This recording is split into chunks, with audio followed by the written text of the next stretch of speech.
3:10? 3:10? That's like 10 minutes from 3. That's like the closest ever for starting on time at 3 o'clock. Wow. Wow. I'm pumped. Amazing. Hello, everybody. Welcome to this week's episode of the Civ Show. The Civ Show. The Civ. We got Civs here. Civ Show. We're gonna shiv each other today. Okay. I apologize, everyone. He's had too much maple syrup. So I'm sorry. Brutal fight. It's gonna be a brutal fight. Hello, everybody. I am your host, Raising Zozo. With me, as always, my partners in crime, Nystagmus. Say hello, Nystagmus. Hello, Nystagmus. I did it. And we need to get like a laugh track after that to play because it's just so funny every time. You're right. We gotta get baby steps. Okay, baby steps. We'll get the laugh tracks back. We'll get that going again. The want-was and the ha-has. And of course, with us from across the pond, our new young friend, the ever Adulant. I'm gonna use Adulant. Is that a word? Adulant. I'll take that. Thank you so much. Adulant. RomanHoliday. Welcome, sir. It's a pleasure to be here. Thank you so much. I'm very good. Thank you. This is a fine evening. Lovely sunset this evening. This is our first stream, all three of us, on the YouTube. Yes, we are dual streaming on YouTube now. We're on the YouTube. The kids are still using the YouTube. Apparently it's better. That's what we're being told. It's better in every way, shape, or form, right? Holiday. In effect, so here we are. We're streaming dual stream live, not on a Raspberry Pi because that thing's dead. I'm gonna figure out some way to somehow make it matter. Anyways. Hey, 10 minutes, if anyone guys, wants to change the stream title on YouTube, you can do it. I don't know who's doing that. Do we have a person for that? Changing the title on YouTube? Yeah. Let me do it. Edit video. I did take note, but I thought someone said they were gonna change it. I don't know. I think a lot of things. So Raising Zozo looks like in your game, we're playing a new game today, so you're gonna be Xerxes. New game. I'm gonna be Xerxes. So we're gonna do a new game because we did have a 3-player game going, but all the new stuff that has come out, we're just gonna start again. So everyone can choose a new Civ, and we'll play with all of our new food updates and everything else. Sounds good to me. And let's see. Are there any limitations on what we can choose? Anyone care? You know what? I just already chose, so really, go for it. I'm not changing my pick. If you want to be Lamo Maya, go be Lamo Maya, okay? Just do what you want to do, as long as it's fun. Oh, the thing was you've got your new title above your name. I'm loving that. There you go. I made the Nystagmus a bit of text as well because he was doing that stream on Monday and it was so low resolution. I was annoyed. But look at it now; it's looking much better. Yeah, thank you. It's in a bright orange. I'll make you one as well, Zoe. That's my next job. Cool. What color do you want? Green? I'm guessing, yeah, green, of course. Sure. If I got to choose, I'd choose red, blue, or purple. But if I don't get to choose, it wouldn't be green because your current one's green. Did the Nystagmus dictator pick that for you? Okay. So for the live stream of the YouTube, is there like a delay? A little bit, yeah. I remember checking there was like a minute delay on YouTube. That's why it might be better just eventually just to stream just the YouTube so that doesn't happen. Although it might be possible to change that in the settings like of the YouTube stream. Yeah, I don't mind the delay. I'm just like when I go to the link here because this isn't the first time for me doing this too. It says Nystagmus playing Civ 7 today. Choose violence, which I'm guessing is just an old title. But yeah, it brings me to a 2-hour screen. Nystagmus playing Civ 7. So am I going to the right link? Yeah, you just have to refresh the page. It's there. Okay, I'll refresh the page, and it's the exact same thing. Well, it's there for me. Yeah, it's there for me too. So it's definitely a you problem. Okay. Unlucky. Let me just I'll manually go to the Civ Show YouTube page and see if it does anything live. I don't know. I guess I can't use the link. That's weird. Not a big deal. But yeah, it does not look the same for me as it does for you, clearly.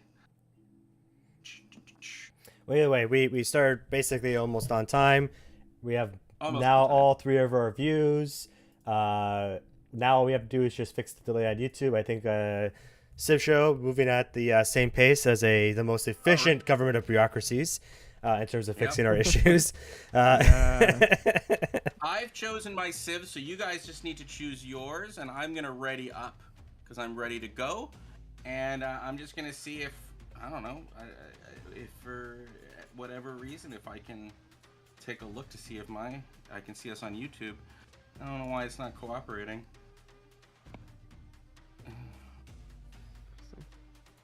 Yeah. So it should just say. shows me Nystagmus' stream. It should say. Oh no. Okay. Click on the channel and then click on the icon that's live.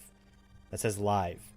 It's a little red thing at the bottom. Like if you go to the channel, right? So if you view the channel, there'll be one that says Nystagmus playing Civ 7. Choose violence. There should be one that says live in the bottom right corner.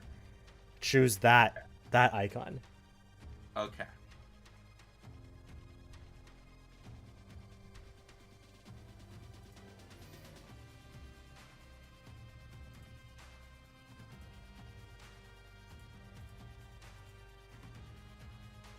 But I am also readied up. Looks like we're going to go up against Pachacooty with RomanHoliday. I've changed my mind 4 times. 1 second. I changed my mind 1 more time. I'm trying to, we were 2 on time today. I'm just trying to compensate. All right. I'm 2 on time. I'm not on time. Make up your mind.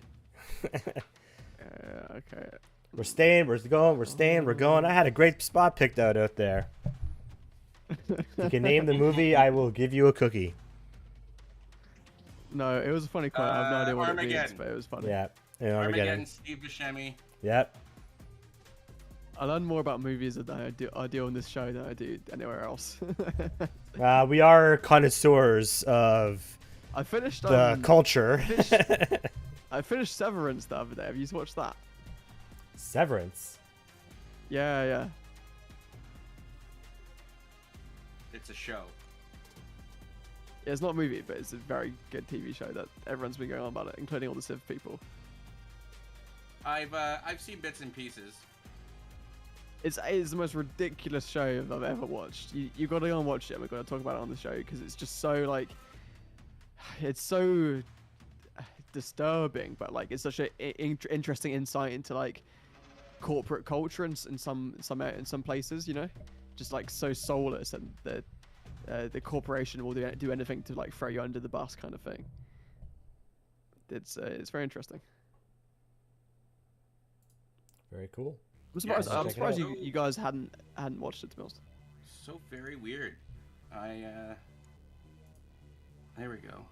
And how is everyone in chat today who's joining us feeling? It's oh, sorry. Go on. The scrambling to open up the stream because they thought they had another 30 minutes before they had to care. Yeah, probably Show things like Severance, the mental cluster F, are very. I always found them very interesting. The shows like that explore the existential craziness that is both reality and memory. And so movies like Eternal Spotlight of the Sun is so interesting. Or Memento, or Memento is so good. Memento is so good. I love that. That film is so good. Probably one of the biggest mental cluster F movies. It's totally underrated. Highly recommend if you haven't seen it. It's called Dark City. But again, it plays with the idea of memory and how memory affects our reality, and it's just a trippy because it's about these aliens that basically kidnap a bunch of people, and every night they swap them. They switch their memories What the hell? Because they're trying to understand, because you know, they can't reproduce or something like that. They're trying to understand the nature of the soul and why humans can do all the things they do. So their experiments involve so like one day you might be the mayor of the city, then the next day you might be a homeless person, and the, you know, and Timothy Roth is in it, probably one of his, like, such a awesome, he's one of the aliens, but he's like, he starts like actually meddling with, like, trying to his name is Mr. Hand. They all have weird names like Mr. Hand, Mr. Foot, Mr. Head, Mr. Eye, and he starts like taking on human memories, trying to remember human memories, and it's a cluster F for him as well. But yeah, it's really, it's great sci-fi, but it's about that idea of you know, how much of reality is memory, and how much of who you are is shaped by, you know, do you have a soul? Do you have something that's always there, that's not just your memories? And that's something that they explore. Interesting. Yeah. I've written that down as on my. I've made a new list of Zo's movie recommendations, and it's the first one on it. So there you go, so Dark City. I think you'll like it. I think you'll like it. It does have good reviews as well. Yeah. Severance. You know, I was listening to a thing about the Severance soundtrack, and it was this top like YouTuber. He does music. I'm not sure. I forgot his name, but he was talking about how like the Severance soundtrack is literally perfectly designed to make you feel uneasy and like complement the show, and it really does. Do you not think? And have you heard the intro soundtrack? Yeah, it's a creepy show, and definitely, you know, the music and everything. Like, it's very interesting. Definitely one that that I'll continue. I've only watched the first episode, but it was interesting. It's one of those, like, I forgot about it probably because of Severance. I erased my memory. Yeah, everyone was making memes about it. Like all the Civ people were making memes about it, but like a few months ago. And I like anything that Christopher Walken's in, and he's in that, I do believe. Oh, which character is he? I think he gets introduced a little bit later. Oh, that guy. Yeah. He's such a good actor. I have to say, he's 82. Wow. He's been getting a long time. Brilliant actor. He actually doesn't use technology. Really? He doesn't have a cell phone. He doesn't own a phone. He will, like, when he's shooting, they will like give him a phone, but he doesn't ever, like, that's not how you get a hold of him. You have to like go to his house. Well, that's so interesting because literally in the show, like he's similar kind of character. Like you kind of have to go to his house. Yeah, so he's a very good conscience in the show as well. Like he's like a very supposedly so far anyway. Like I'm sure he could definitely, like he's very mysterious. You don't know, even after 2 seasons, you don't know, like, minor spoilers, but you don't really know that much about him. But like he definitely could be evil, but he seems to have a good conscience anyway. Very minor spoilers, but you like find out later that he's actually been working at the company for like decades. Yeah, but you don't really know the detail about why he was there or like what he was doing as much. So I'm sure you'll find out next season. Oh man, it's good to have a it's what the heck? I don't want turbo. Allow ads. It's good to have a proper video graphic card suddenly. It wasn't because I was just trying to one up you, but I just got a new one as well. oh. Mine's last gen, but the one I was originally looking at was 2 gens ago, right? So I was like, oh wait, which one did you get in the end? Remember, I ended up getting the 4070, I believe. Wait, did you actually? Did you got a 4070 in the end? I do believe that's what I ended up going with. Let me see. It's the it was the 4060 Ti OC 8GB dual series. You got a 4060 Ti. The 4060 Ti, yeah. Yeah, because you told me you got a 3060 Ti. Yeah, okay, that's good actually, because that means it's way more power efficient, but also the more important thing is it means it's got the new encoder, which is much better for streaming to Twitch. So that's good. Good stuff. Yeah. So yeah, that'll be good to. Yeah, that's huge. That's perfect for Civ. You don't need any more powerful for Civ, really. Well, I've been cleaning my my office. I've been meaning to get to it. It's just been a long time since I've gotten, and now I'm finally getting to it. I don't spend nearly enough time in my office, but like I'm like, I got this new graphics card, and there's stuff I do want to do in my office, and let's clean it up and start using it. And like even like there's like stuff learning. I want to do some editing and stuff like that, but it's also just like. I bought Baldur's Gate 3 a long time ago, and I barely played it, especially once my graphics card died. I was just like, oh, well, this game looks terrible now. I can't justify playing it.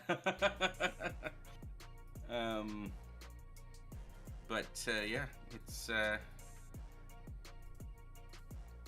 it's having the computer updated and everything, and like it does make me want to play more. So. Yeah, it reminds me of when my friends got a graphics card back in the day, and I like this was when I was really young, right? And I just wanted to play Minecraft because I made those of Minecraft mods. And he got a better graphics card, Damn, a better computer, Zoomers in your and he was like, Minecraft. right. He like abandoned Minecraft and went and started playing like all the best games. And I was like, oh no, I want you to play my Minecraft mods. This is like years ago. This is like about more than a decade ago.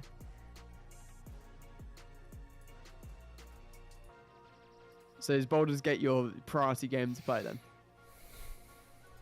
Well, it's on there. Like I spent the frickin' whatever $90 or whatever on it, right? Like, so I should be using it. It's also like because it's a multiplayer game. It's something where I do want to find somebody to play with, or a couple people to play with. I know the game I had going right now that the furthest I've gotten is like I've done things where like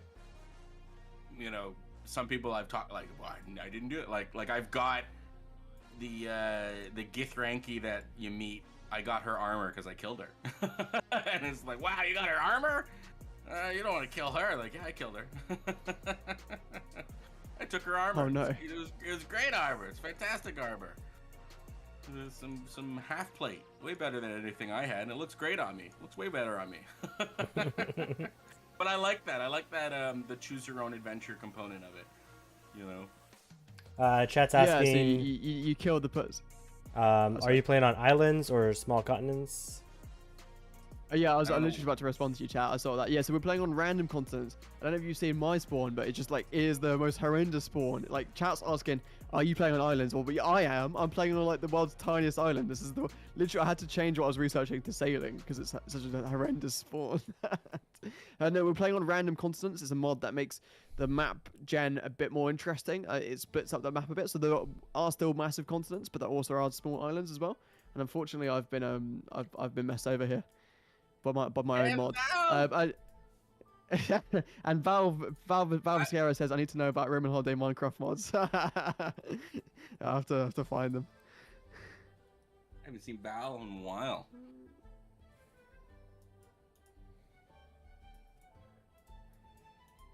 Yeah, it's very good to see you, and it's very good to hear that you want to play my Minecraft mods.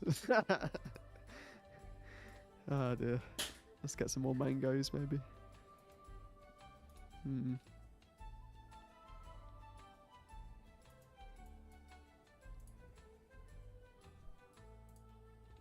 I like hides. They look like s'mores. Yeah, kind of. S'mores. Is that what you guys call marshmallows? Do you call them s'mores? No, we don't call marshmallows s'mores. You have the weirdest holes in your what Okay, you think what you do. What is a s'more? That's the most North American thing. It's a graham cracker. You toast a marshmallow, and then you what get is a graham cracker? What is a graham cracker? A graham cracker is it's a type of biscuit. Okay, Yeah. it's like a honey biscuit. It's like a crumbly honey. It's like a cracker. Okay. What if it's a honey biscuit? Those are these weird things you have. I'm trying to use terms that you'd understand. Okay. And you keep using terms I don't understand. Okay. You're like, you said the s'more was like a graham cracker. I don't know what a graham cracker is, and then you said it was like a honey biscuit. Okay, so graham cracker. Okay, it's like a flat biscuit. Okay, a flat biscuit. You know. Right. Okay. Well, most biscuits are Sweet. flat, right? Sweet honey-based biscuit. Okay. So you get 2 of those. You toast a marshmallow, and you then get a piece of chocolate, and you wedge them all together like a sandwich, and then you have at it. I'm sure you have s'mores in the UK. Okay, I'm certain of it. If you don't, you guys got to get on that. You're behind in tech. behind in tech. No. I was doing a shopping for tomorrow, online shopping, right? I've just searched s'more. 0 results for s'more. It doesn't exist. It's suggesting that I try. So you don't buy s'mores. You make the s'mores. You make s'mores. Okay. Well, I just thought. Okay, well, I thought you might want to buy them as well. All right, no, no. Okay. They've got a recipes section. I can search it on the recipes section. Let's see if it comes up. S'more. 0 results. Wow. It's not a thing. It doesn't exist. Do you know how to spell s'more? Maybe you're spelling it wrong. S-M-O-R-E. Technically, Yeah, there's an apostrophe after the that's S. That's what I put. Yeah. If I Google it myself and I find it immediately, I'm gonna think that all British people are liars for the rest of my life. Yeah. I think that. Oh no, something... I No, found okay, one. sorry. S'more is S''M''O''R'E. Oh, okay. Yeah, that's what Zo said, right? I did. It popped up as the. Sorry, when I search it, the Wikipedia page is the very first search. No, I was searching it on like a British supermarket to see if it came up. That's the So thing. It's something you've never heard of. We told you it's a North American thing, and your thought was, let me search in a British supermarket thing. Oh, I was trying to prove that we don't really have them here. That was my point. I was trying to prove that. No, you didn't have to prove that. We would have believed you. One has come up, but the only recipe is for a hazelnut s'more toast, which looks very wrong. It's like toast with a s'more on it and then hazelnut. That looks really strange. All right, I know my Pantheon name to pick that. Oh no. Interesting. Well, I guess we got different taste buds. I don't know, British and Canadians or North Americans. I feel like you guys always have a much bigger range of like nice sugary things that you can make, basically. Well, our sugary though, like I will give this like one thing that I love British chocolate.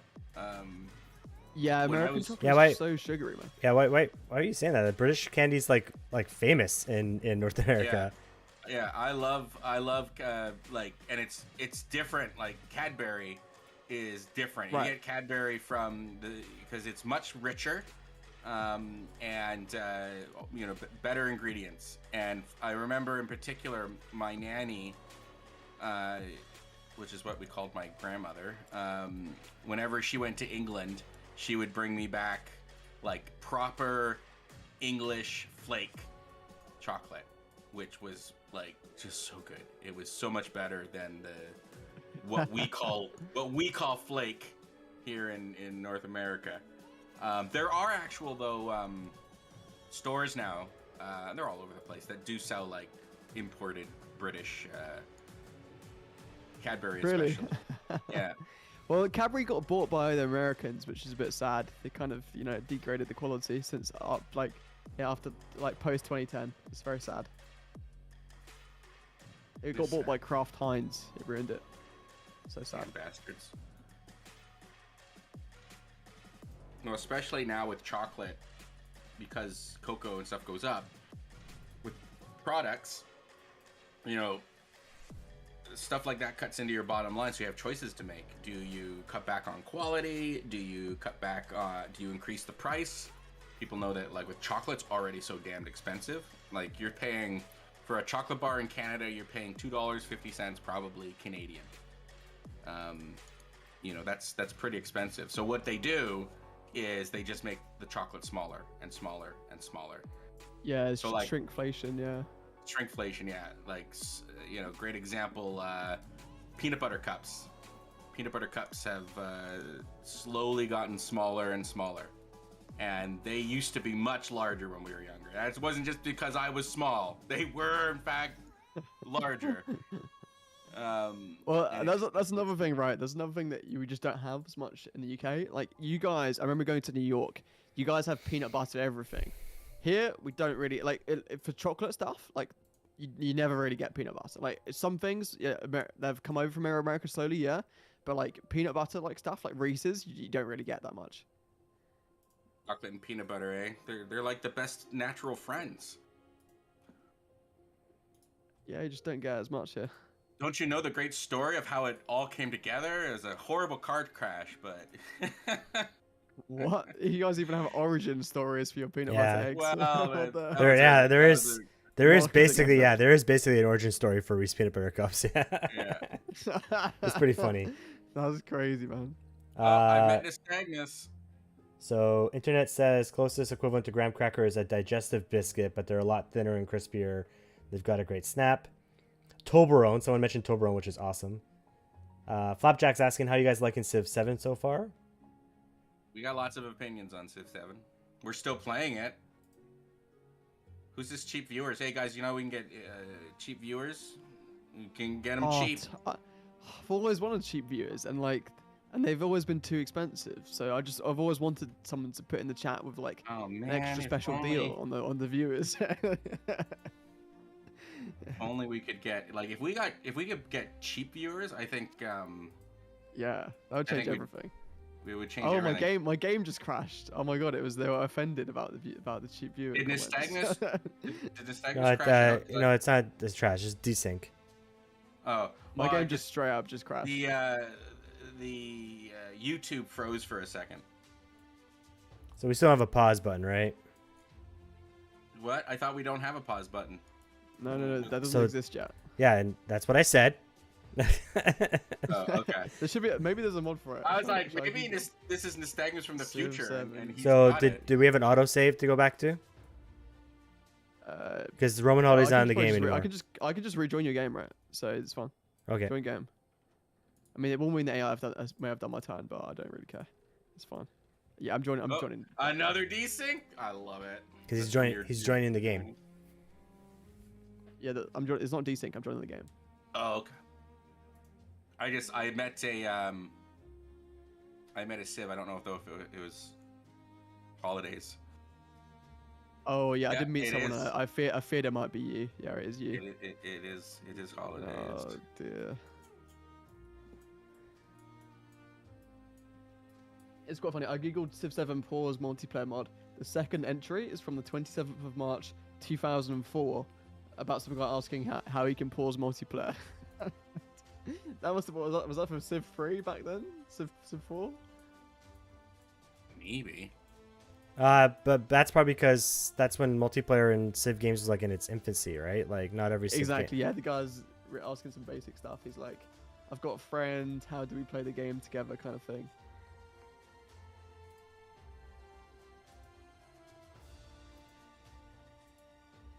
Have you next turn, by the way? Because I can't do my turn because the AI did my turn. So, is there a way like we did? Oh, did we ban that person, by the way? I did, don't know yes. if we banned- Oh, Yeah, okay. yeah. He So, got banned for crashing my game. That I knew it. I knew it. I knew it was him. Before I knew it was him, I knew it was him. So, is there a way that we can have that the chats are joined between the two, or is that you have to like monitor No. both? Well, chats versus- on the Samus's computer, it brings up the restream thing, and on the restream thing, you can see both chats at once, and you can also message Okay. to both chats at once, but only Oh, on the that's Samus's cool. computer, but effectively. Oh, okay. Well, that's still something. Yeah, it's pretty cool to be fair.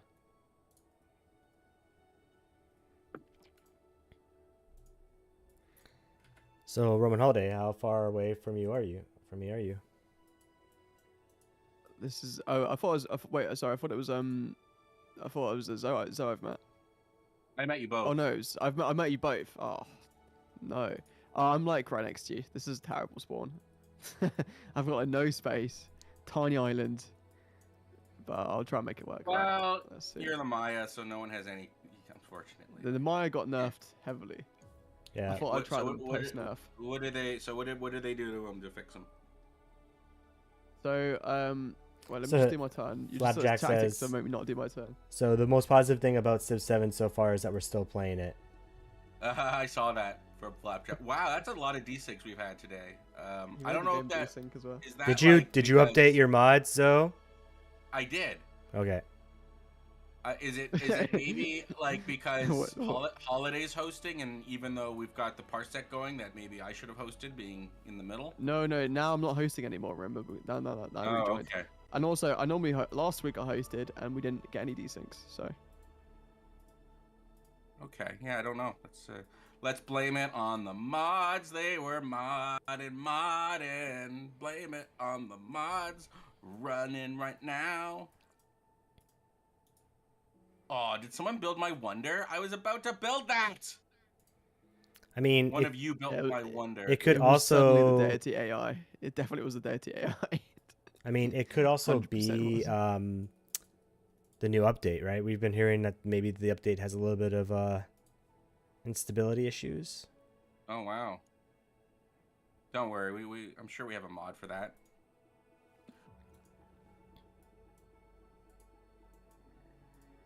Yeah, hopefully it should be fixed now, but we'll see. We'll find out.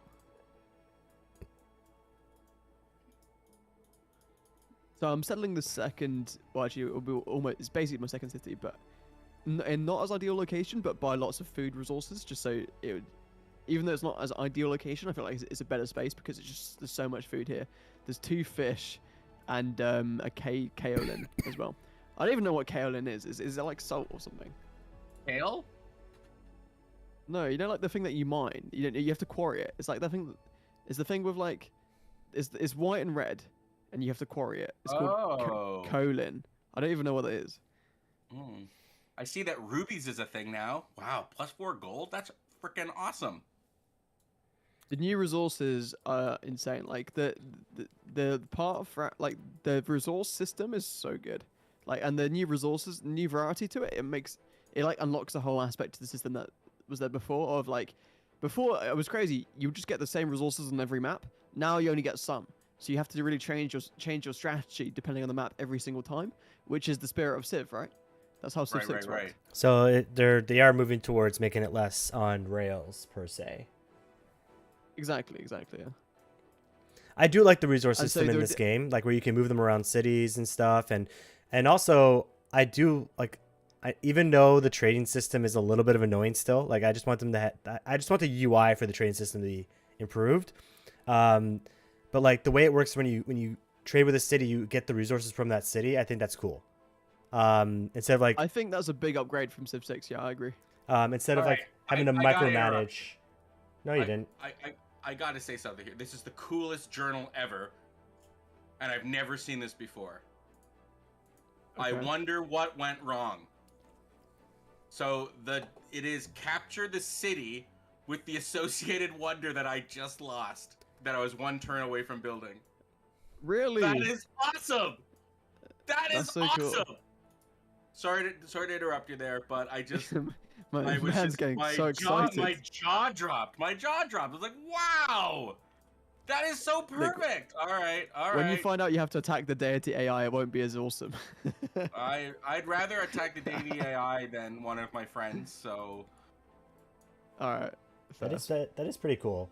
Like, honestly, I think the narrative events are also the other part in the game where, one, they can be changed at any point and doesn't change any of the mechanics, right? And they can make that really cool. Yeah. Like, and now I'm gonna get this. I'm gonna build an army. I'm sorry if one of you built that wonder, but the narrative events are a good avenue for any modders out there that want to add a little spice to the game a little bit. Yeah. Mod in some new narrative events. I like the way you think.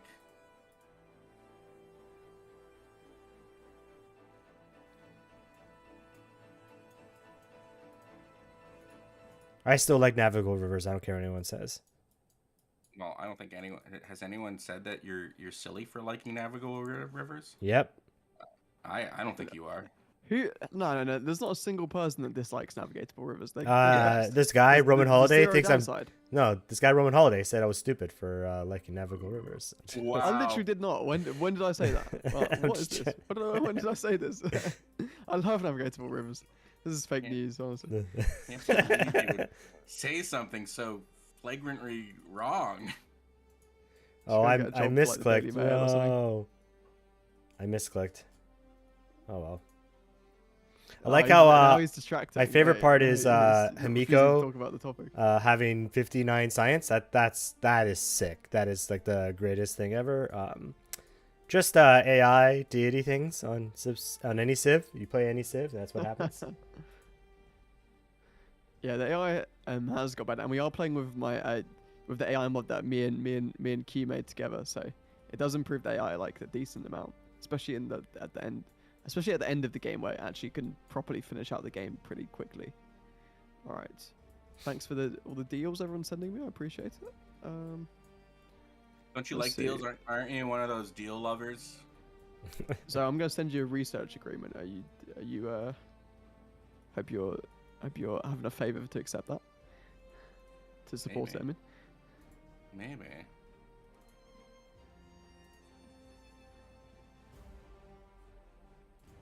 oh, hi, no, Dave. Are you saying that you wanted quests and events and stuff in Civ 6? And they read your mind. Yeah, that's very interesting. Oh no, you're talking about Navigator Rivers. Yeah. You might have to send that again. I don't think you can send it again. Okay, well I can try. Oh, unless I accepted it. You did something to it. Yeah, you either accepted or supported it. I don't know what you did. Okay, like I tried to accept it, but it was like just as the turn rolled over. When I didn't, okay. it didn't look like my influence went down. So you probably just accepted it, not supported it. Then we'll see. We'll find out. Let me see.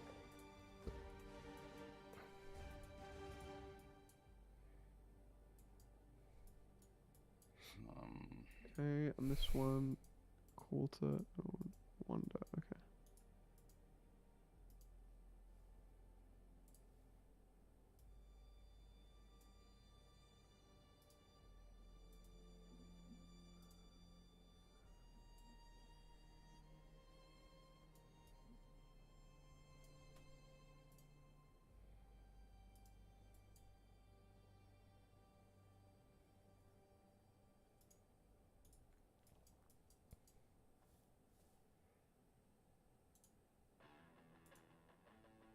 And anyone who's in chat right now, how's the sound looking? Music okay? Playing well as well?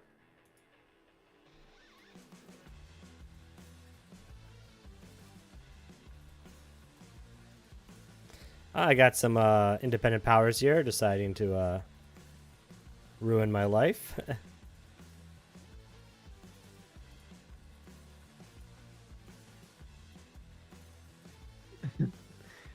That's what they do best. Interestingly, every subsequent patch they've actually buffed, like they've buffed independent people, like made them stronger, added more aggressive behavior trees, given them even stronger bonuses and high difficulty. So they've got even more out of control, really, which is quite a funny thing.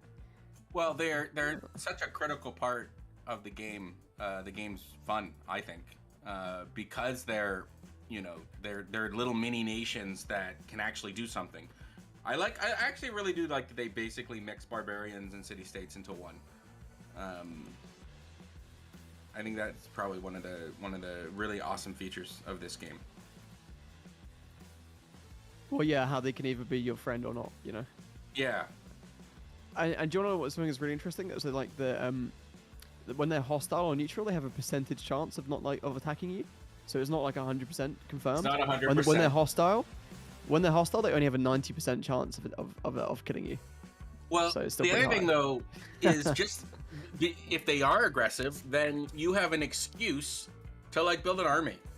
You know, I find that especially the Antiquity Age, like war so far doesn't seem to be something that is a great idea.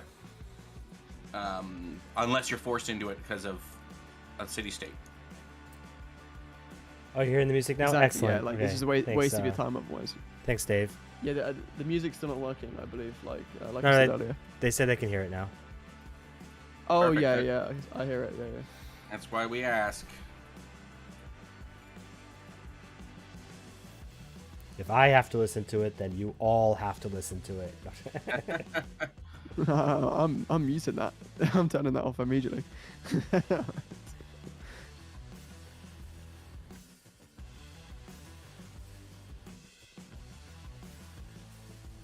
Okay. So many mangoes.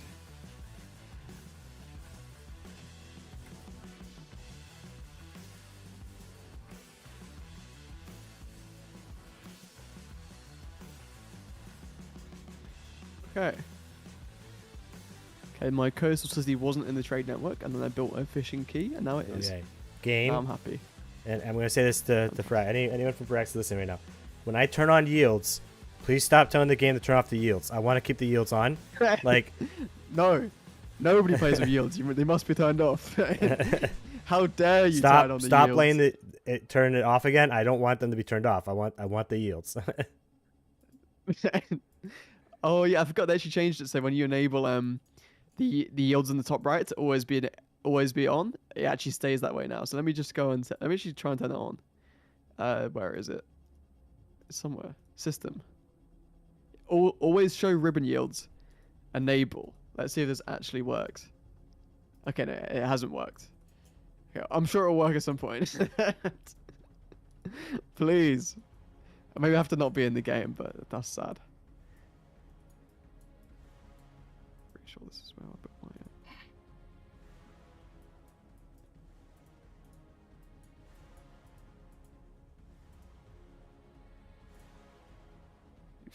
So just Himiko things.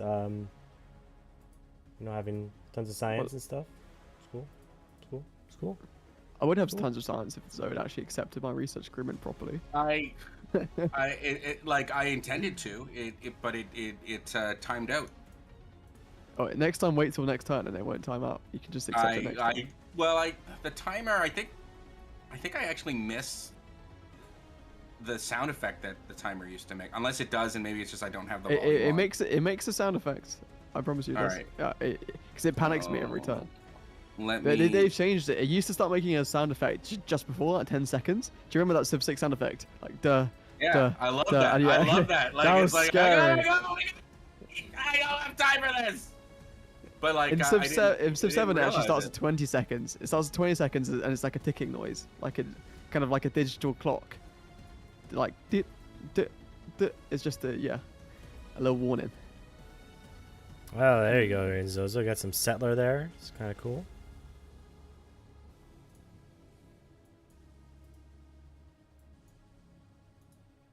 There's culture from that quest because that boosts my unique tree, and the next unique civic I get is super good. So the culture was worth more than happiness in that case, even though it was double the happiness. There you go. A bit of strategy for my viewers. Of course, I'm the worst spawn ever. Every single city state I meet is going to be already Caesar reigned because, yeah, I've not met a single one. So, in fact, I've got so much influence. Let's use it for something.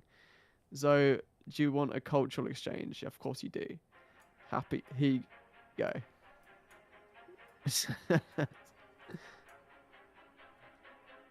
And there's auto explore now too, right? No, not yet. In your dreams. Yeah, but they are actively working on that, and they have been. Ed Beach has actually actively been consulting the community in the Civ official Discord about the exact way to do it. I read through the whole thing. It's fascinating actually, because actually it's a lot more complicated than you think. Like, what system of auto explore they're going to use? Oh yeah, because they're the gonna computer add 2 buttons. Yeah, because the computer has to decide where to go, right? Like. Exactly. Yeah. It sounds like there's going to be 2 buttons, one that's focused on revealing literally as many tiles as possible, which is how it worked in Civ 6, and one that's focused on trying to find the discoveries as quickly as possible, and like using the search button as well, something like that. That's probably not 100% accurate, but there's the kind of gist of it. But it sounded like they were pretty sure after the community feedback they're going to go for 2 buttons. So one was going to be called like Auto Explore, and the other would be called like Auto... like find the ruins or something. I forgot what it was. It had a much better name than that, but Auto find the ruins. Go. Yeah, it had a really actually snappy name. Damn, I forgot what it was. First time ever, I lost a settler to stupid barbs. You should have picked a memento that makes it respawn. Oh yeah, wow. I don't think I've earned that one yet. It's funny, like looking at the mementos. I think, like today, I was I like that one, but it's like, oh, I don't have the quest yet done. I don't have the whatever the mission is. It's like, okay, way to go, Civ. Now I gotta try and play a game where I'm going after this mission. Like, I think it took. They kind of did that with the achievements in Civ 6, but those were just more like here are the achievements. You know, it wasn't like this achievement unlocks something useful, because now the achievements unlock something useful, right? Like now you're getting a memento, or you've unlocked a Civ. You know, you actually want to do the achievements, which I think is cool. You could say I think it's true. gnarly. It's gnarly. Yeah, I mean, but you could also argue that it's trying to, it's trying to gamify. Like that's what makes the games look very addictive, is that they have all this progression and people get addicted to the progression, which probably makes the game more satisfying to play, but at the same time, like, it is deliberately there to hook you into playing more. So I guess that's the point of the game, isn't it? But still. Oh yeah, but like, you know what? Honestly, if they're doing it the way I suspect they're doing it, yes, it's there to make you play the game more, but maybe it's also because they know this is a very complex game. How do we get people to explore these different features and go outside their regular? Because, you know, with all strategy games, I think once you lock down a strategy that works for you, there's a tendency like that you might want to just like reuse that strategy over and over again, right? Well, stuff like this makes it that maybe go outside your comfort zone and try, you know, now you need to try a military game because you want to get this one thing unlocked, you know, and you'll learn something new. So if they've tied it into the learning curve, that's exactly what you want to do, right? You want to have that a game is easy enough to pick up, but if it's a strategy game, that it's complicated, complex enough that like you do actually want to figure out all the other stuff, right? And I'm guessing that's what they've done. I have faith. Well, yeah, you mostly get them from leveling up your different leaders and civs. Maybe it's just leaders. So it encourages you to play a variety of different leaders to get all the levels. You want to level up for the mementos, but then there's like unlocking a civ is like, you know, you have to actually do something. Like 3 trade routes gets you the Ming Dynasty or something like that, you know. That's cool. I like that too. So there's a mix of both the mementos if you play with memento, which now I'm gonna be honest, I think mementos are super fun, and it's a way to customize your civ in a way that is just awesome. Yeah, I think they should always be on. They're good. I agree. I remember when we started, like, oh no, we can't do, no, we don't want mementos. Well, we didn't know how OP they would be. We didn't know. We didn't know. Well, I don't think they're super OP. I think they're just they add to a level of customization that's really fun. Some of them were incredibly OP, but what I like about them is they're actually constantly doing balance passes on them. So there's like constantly new metas on which mementos to pick. Right. Like again, my first video on Civ 7, which did really well, has loads of memento combos in it. It was like the whole points of the video was about like the Civ leader and memento combo. So when you combine all 3 together in like one area where you super stack it, it can be incredibly OP. Like half of those got nerfed. I wouldn't be surprised if they watched the video and thought like, right, these are too OP. so now if you watch the again, video, it's another way for them to add replayability, because you can add mementos to try to get some things faster, try to get like different combinations of. I love mementos. I actually overall, because of the mementos, I actually like the attribute points. Right. I think having some early, yeah. I do like those a lot. The attribute points, trying to get like get more of them, and then you can actually like focus on one type of them, right? Himiko's sending a bunch of slingers my way. The problem with attribute points is they're a bit unreliable about how you get them, right? You can only get them from wonders, and the AI tends to build all the wonders, and also they kind of, after a while, make you play a similar way each time. Like, they're kind of good. I like the tree aspect. Literally just now I was playing Anna Lovelace. I just got a scientific one, and it's so good for Anna Lovelace because it ties in to what she already does. But I don't know. I feel like it's a system like, I know it's not a completely different system, but like great people feel like way more flexible and interesting than attribute trees, because there's a competition over who's going to get them, and that changes how you play every single time based on who you're playing with. I mean, you can still add them, right? It's not the same. It's just not. They might be reserved for a DLC. I wouldn't be surprised. And it's also just not the same mechanic from Civ 6 with just different skins, right? Like, I don't know. I agree they did change a lot for this game, probably a little bit too much. But again, I think that's good. Try new things and then change them up. Again, it got rid of my yields. Why? Oh, there we go. All right. Yields. I want my You must not have yields. yields. No yields for you. Thou shall not have yields. I saw this thing the other day where like people, there's a trend where like people turning everything into Shakespeare. So like you just start speaking in Shakespeare because you just get AI and you can turn whatever you're speaking into Shakespeare. It's great. It's like everything starts with thou. Translate into Shakespeare.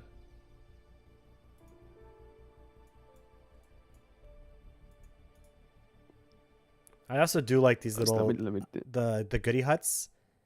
That now the new goodie huts can make you choose what you want. That's kind of cool too. Yeah, that's Yeah, a big improvement. Yeah, And same with governments. Governments, you can choose the effect every time rather than just having a default effect.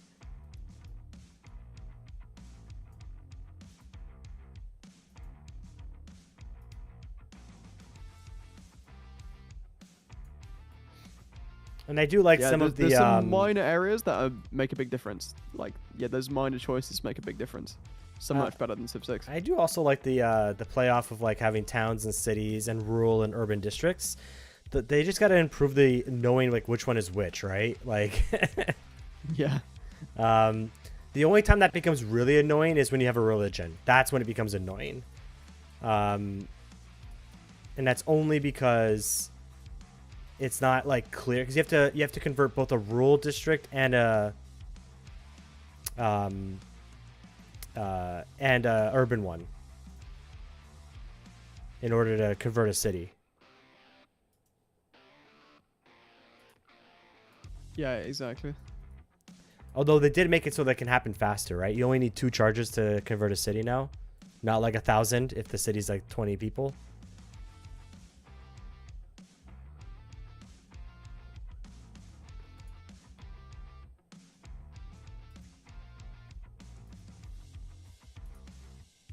Wait, charges of what? Were you talking about a great person or something? No, like when you have missionaries.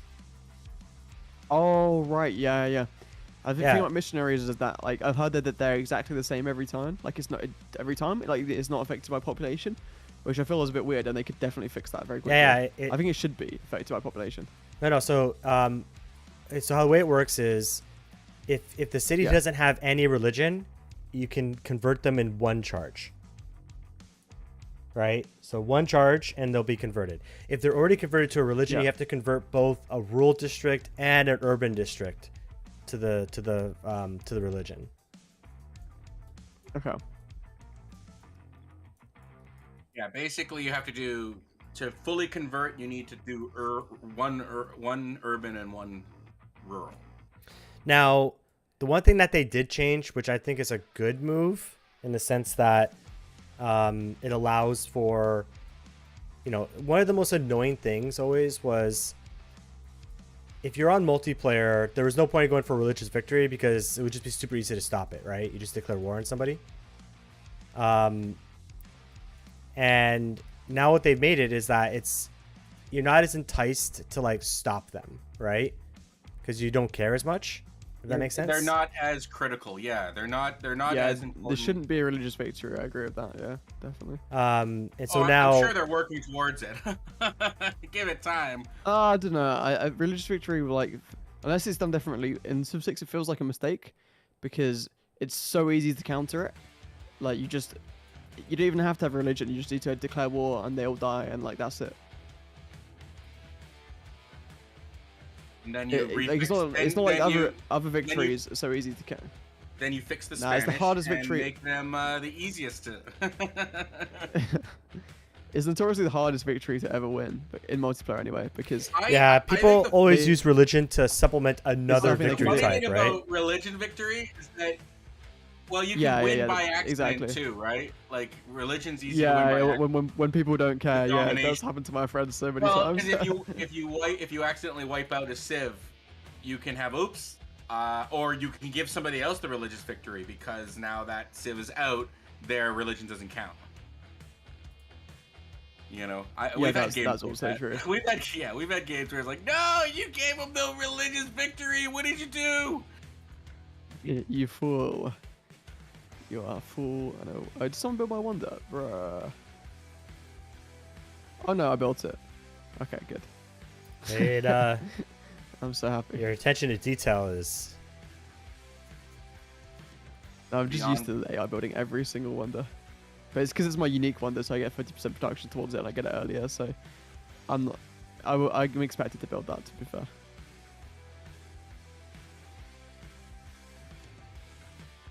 So let's have a cultural exchange. Let's exchange the Cadbury's chocolate, you know. I do enjoy your Cadbury chocolate. You got me sold. What do you have in return? Some like the finest maple syrup or s'mores? Maybe the s'mores. Yeah, I'll have a s'more. You guys have loads of you guys have loads of Pop Tarts over there, don't you?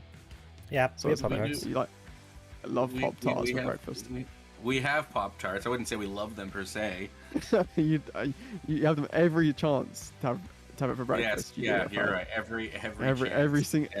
Almost every single breakfast. You have like all three or like 5 flavors of Pop Tarts already ready to go. Yeah. You said it, so it must be true. Decent. The game didn't like my comments about Pop Tarts. The game was just confirming that's true. Yeah. Who do you think you are?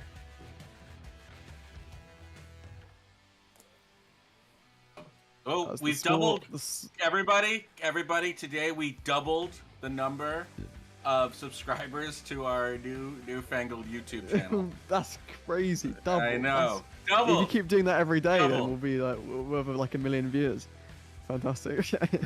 We're right up there. Right up there. It's crazy. Let's build a bath. Or as the Northerners say, a bath. Let's build a bath. A bath. I'm covered in grass, and I decided need to have a bath.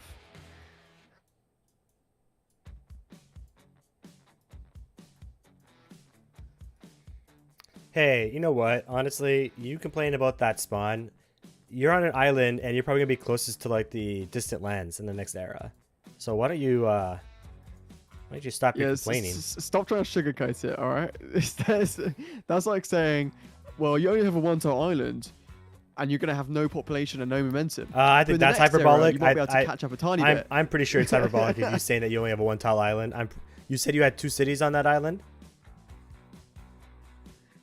You know what I mean? You know how? No. The I'm chat was sorry. literally asking. The chat was literally asking, "Is this an like archipelago map?" So, I literally, hi to Dave. Are you playing on islands? No, it's just my spawn.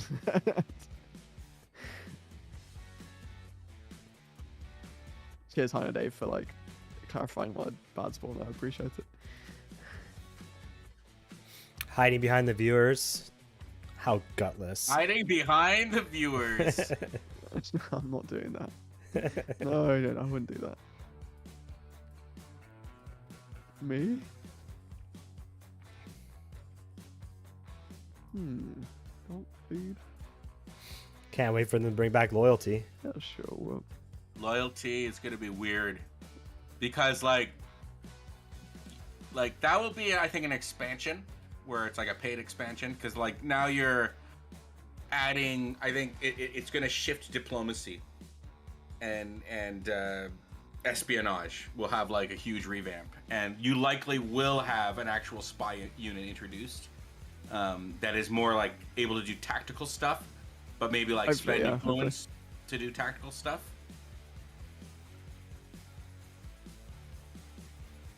Like, there's one thing I always thought would be really neat, like for a tactical spy to do. Something equivalent to like false orders, where, you know, you're able to do something like, you can't order them to attack, but you could have it like you can control their movement for 1 turn, a unit's movement, you know? Or hell, I guess you could have control their attack, you know? Like, that could be cool, like if it's just a higher influence cost. But gaining control of a unit, I think that'd be really neat, because like, seriously, think about like the nature of like issuing orders across vast distances. you could totally have orders get intercepted and like, oh, they're telling us to attack this unit, or they're telling us to move over here, and it's like, no, that's not what we wanted you to do. We got infiltrated. Damn. What is he saying? You can't move units because the spy will intercept it. The spy did something, or like when you try to move the unit, it randomly moves somewhere else. I don't know. Something to do with like it could be interesting. Spies. I actually kind of agree with that, because if you play Old World, right, there's a mechanic where you can only have a certain amount of actions for moving units, right? So you can only move units like 7 times in a turn, and that's it. And you can do things to increase that.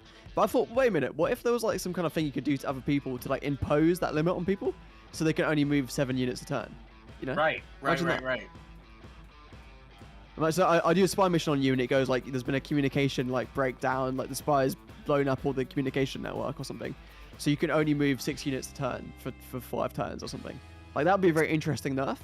You still have the same army, but you can only move a certain amount of it. You're limited to like I've always thought communication. This was something I remember. My feelings for Civ 6 was always missing, that there should be something to do with communication, and because like in history, literally as communication technologies improved, we literally were able to better annihilate time and space. Like that is like the term. You are annihilating time and space. So, for instance, writing. Such a weird term. I know, but it's true. Yeah, so I wake up every day and I annihilate time and space. That's just annihilate time and space. That's just what he does. Okay, like having writing, you're able to convey knowledge that is able to be passed from one person to another, which you don't need to relearn things, right? Even just storytelling was a way to annihilate time and space. But having writing, now you can keep a record of things and pass down information, but it also allowed that you could bring writing from one place to another, and exactly the orders that you need, or whatever it is you need to do, or whatever idea you want to spread. All right, this is like writing is one of the reasons that certain monotheistic religions were able to do what they did, because they had things written down, they had things codified. Or even just the difference between having a horse and not having a horse. All right, you're annihilating time and space because it's easier to get from one place to another, where by walking it might have taken 10 times as long, right? So that's another example of annihilating time and space. And it's what technology does, and communication technology especially. All right, just imagine the writing. Okay, that's great, but you still have to like know the language, write it down, and all that stuff. The printing press comes along now, where once books had to be transcribed and written, especially like the Bible. Yeah, and there'd be like often be like translation errors and stuff, right? All sorts of things can go wrong, but it also made it that only certain people had the information, right? Because only people own the books. I see. There was only so many books to go around. So books were incredibly valuable, right? Or scrolls or whatever, incredibly valuable. But with printing press, annihilating time and space, because now you have a way to very, very rapidly disseminate written material, and all you need to be able to do is read. If you can read, then you can, whatever knowledge is in there, you can now utilize. That's amazing. The printing press is a huge annihilator of time and space. The invention of the still such a strange technology. It's the term. But yeah, it's the term. It's what it is. It's what it essentially. What would have taken lots and lots of time now is done in almost like no time. Yeah. I see. We're able to travel such faster. And like, how did the automobile annihilate time and space? How did the airplane annihilate time and space? How did the internet annihilate time and space? And it's because we can do all of these things much, much, much, much, much faster. Makes sense. And it's fun to say annihilate time and space. Yeah, I can tell you really love saying that phrase. Let's be honest. Do you want to say it one more time? Annihilating time and space. No, okay. Chat, Holiday was saying something very, very interesting. He was saying that if you have a 5 combat strength with Memento, and other players don't, you have a huge benefit. Yes. It would make the revolves. Yeah, I do agree with that. Like, because especially in Civ 7, you can't get much combat strength from the tech tree. So if you get the end of the tech tree, I swear it's only like 5 combat strength more than the beginning or something great.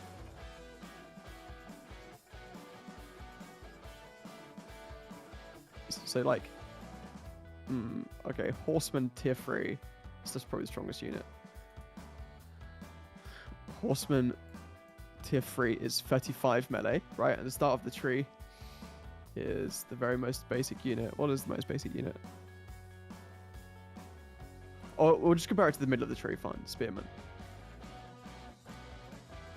Okay, so it's 10 better. So like, yeah, so the most you can get is 10 better from tech in the era. So it's not really that much compared to how far ahead you could be in Civ 6. Well, those sorts of bonuses, though, like, we know this from Civ 6, you know, that sometimes a small bonus is, like, a huge bonus, all things being equal. It was why, like... Yeah, if you stack it up, or if you have, like, some way of making that bonus, exploiting it, like, more units or other bonuses at the same time. Yeah. Well, it was like with naval battle.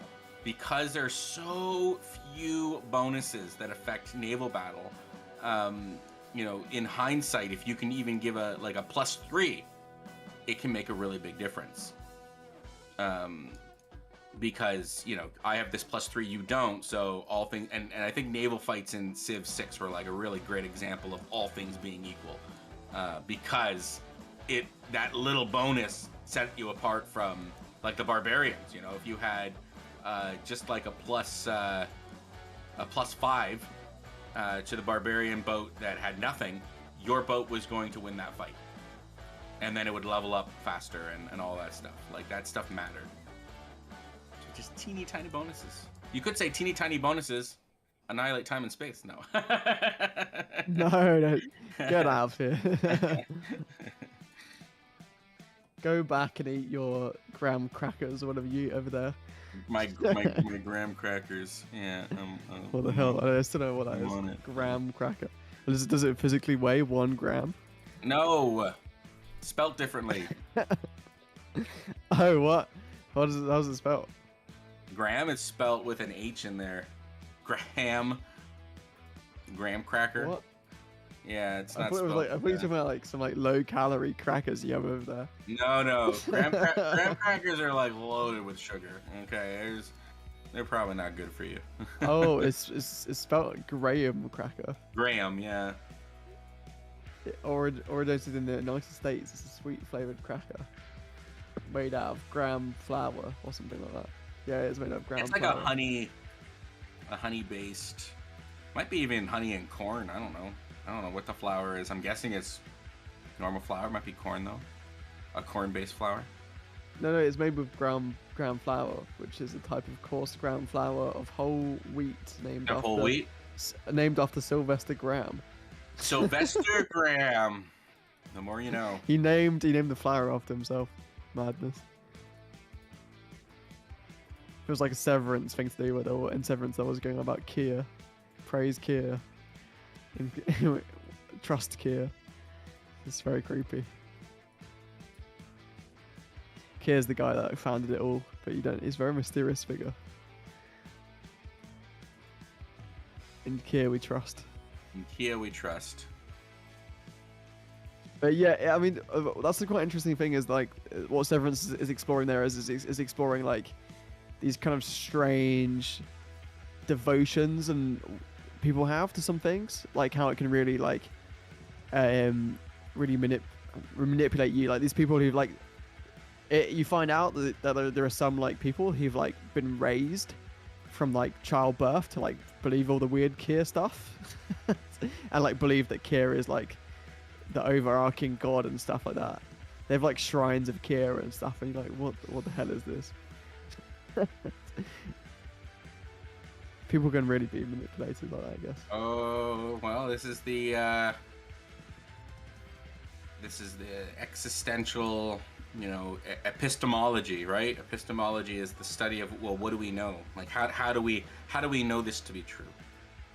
You know, maybe it's all shadows on a cave wall. Can I get a stream check?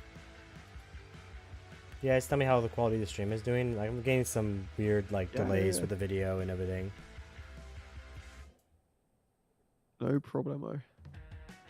I love that you've got, like, for me, you don't have the chroma on or zoom anything, so it's like I've got my green screen up, but it's just like green. It's nothing special. It's just a green screen. Oh yeah, you should probably enable that because then I could put my green screen on too.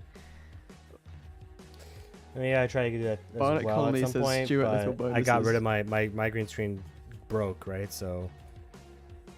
Yeah, but everyone can do a virtual green screen if you just do replace background on broadcast and set to green. Yeah, and so everyone can do a virtual the whole green screen. point for me to do that was to stop using, because I think broadcast is eating up a lot of my GPU. I very much would like to stop using it. No. What? I don't think it does. I don't it think is. that even I don't think that makes sense. No, The all NVIDIA broadcast broadcast, is doing is the just thing. replacing your backgrounders. No, but Yeah, the- but unless you have wait, can I finish some my of the sentence? advanced settings on. Yeah, I sure, keep yeah. on getting a warning from it saying that it's overclocking my GPU, and it's asking me to like that's not turn what down. it means. It means high GPU load. Yeah. Yeah, but but I use it and I have like the same GPU as you, and that's not the case for me. So do you have any other settings turned on? Oh, that might be using a lot of the is processing your power? computer also hosting the stream and streaming to two different places? Oh, okay. And then Yeah, I forgot about that. I forgot about that. We'll try next time because I have an amazing GPU. Like, so maybe we have to look at that. Like, look at all of our settings to who has the optimal hosting settings to also be able to do things like use a green screen. The Samus does have the next GPU up from you, so if it was dying for him, then that's bad news for everybody. I thought I had a better GPU than him. Yeah, he's got a 4070, you've got a 4060 Ti. I've encyclopedic knowledge of this stuff. Obviously you do. for, This for like cannot no stand. reason. This cannot stand. I have to go and get a better version. Go buy a 5090. Yeah, I think it's just getting overloaded because right now, even on my Discord But that like I have open with you guys, like you guys, your cameras are jittering quite a bit. Jeez, you need to like. It's time for an upgrade. Oh wait! I think I have an idea. Let me just see here.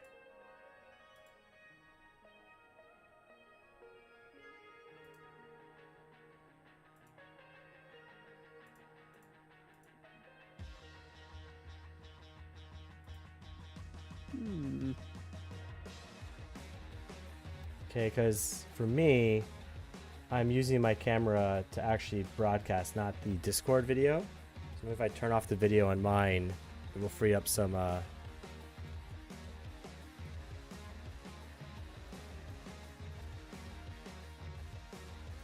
Yeah, I think the problem really is that your GPU is doing so much encoding and decoding at the same time. Maybe. And I bet you probably just don't have enough. You probably just don't have enough decoders and encoders. Like your GPU only has one encoder and one decoder.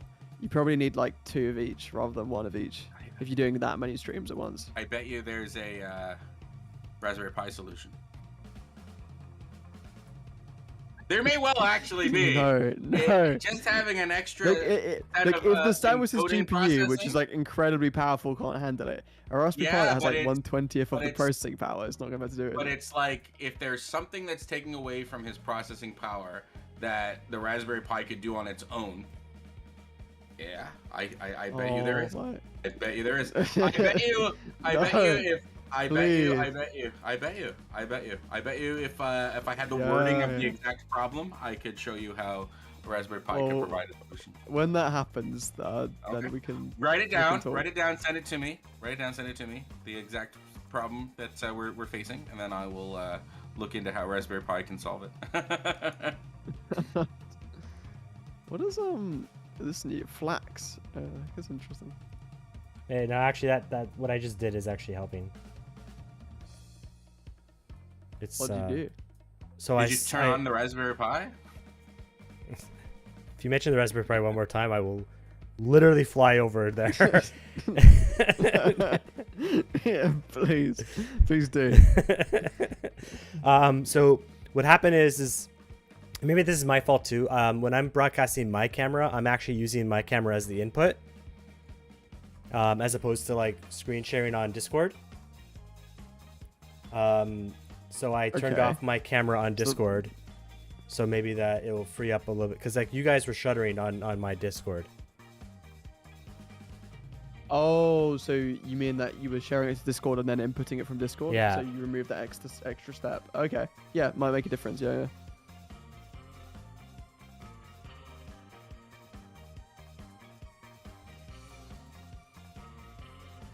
Let's see how this goes. There's also been a delay when I'm trying to change scenes too. It's interesting. That reminds me, I was going to record my own screen just for purposes, so I need to do that now.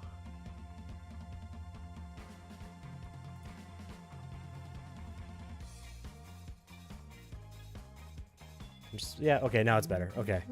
All right.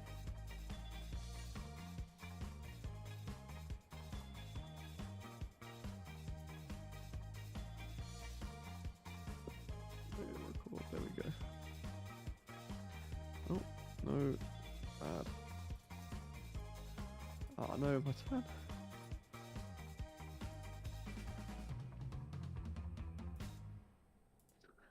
What is going on?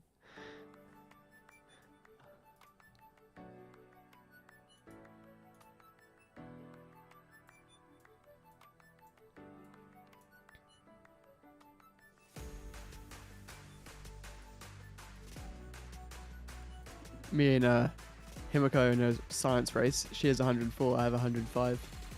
Yeah. Holy crap! How's that, Himiko? You did. Oh, they fixed Himiko. They totally fixed them. They're not. They nerfed them. They nerfed them. Okay, don't worry. They nerfed them. Yeah, nerfed nothing. I had similar science last week Nothing. playing. I had similar science last week playing Confucius, Okay. Mississippian. So Okay. I just know the So- Maya. It's very easy to get that science. well, yeah. The thing about the mines is it then wipes the next era. So you kind of have to take advantage of it this era somehow. So you have to like make use of it this era. Otherwise, there'd be no point in having it because the next era gets wiped. Fair is fair. So that's what I'm trying to do. It's so Yeah, fair. I'll be right back. All right, cool.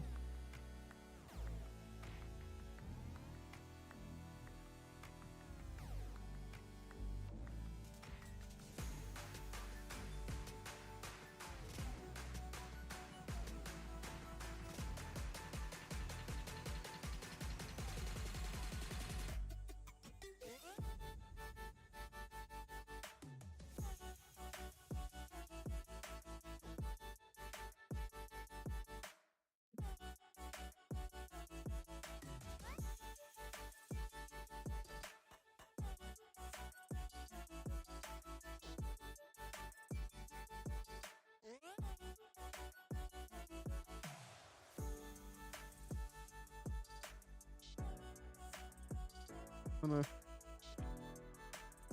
do turn timer.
I like how the computer decided that me and Zoe just don't like each other.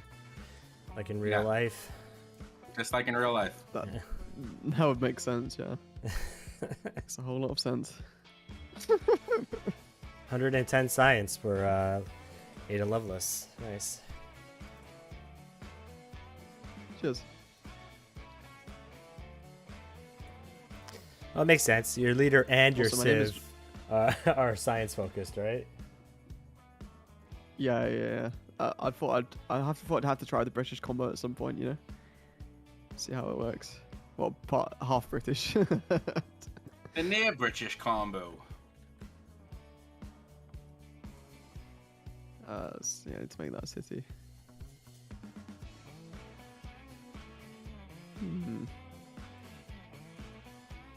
Keep running out of time.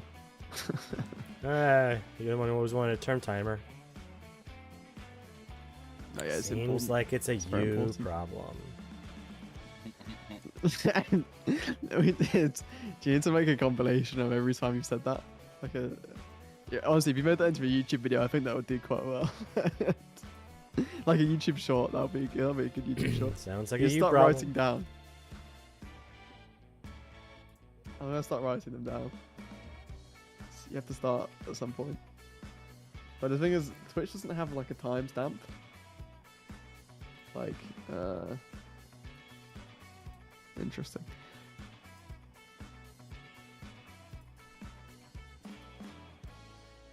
I guess on my screen you can see the time, but that's a different time to your time, so it doesn't help much.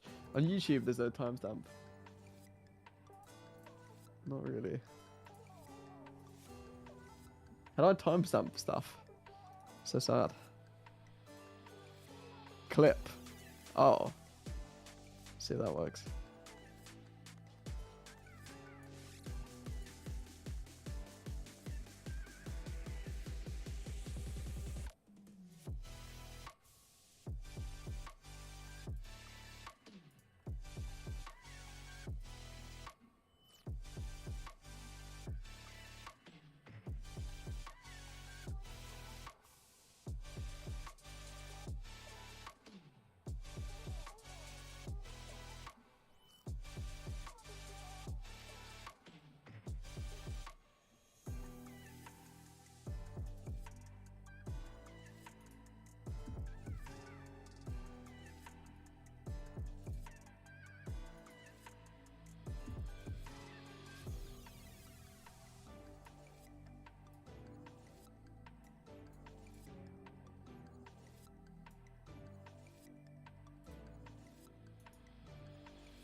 Unmet player met Pax Imperial.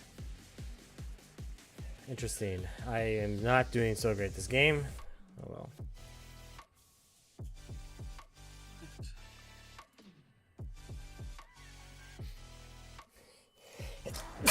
Freaking God.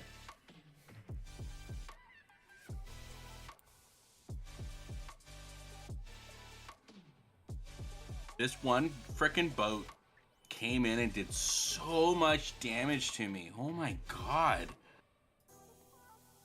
A Quagmire.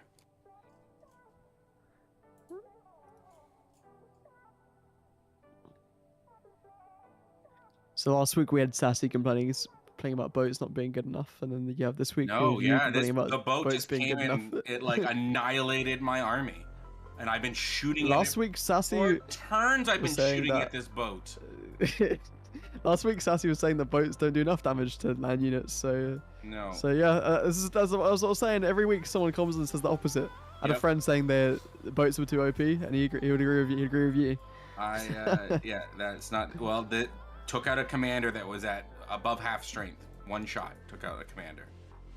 So I just lost a level 2 commander. So yeah, I don't know. I that's clearly not the case. Our commanders are just super duper vulnerable, I guess. I don't know. But it's taken me like 8 shots to finally. I just now took out this boat. 8 shots.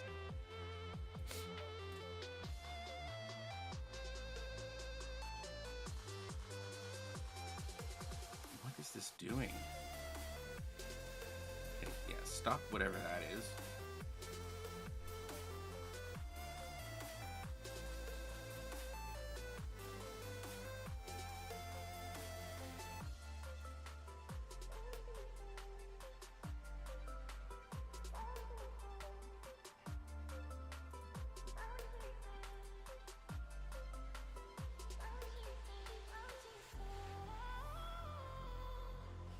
See some more camels, man.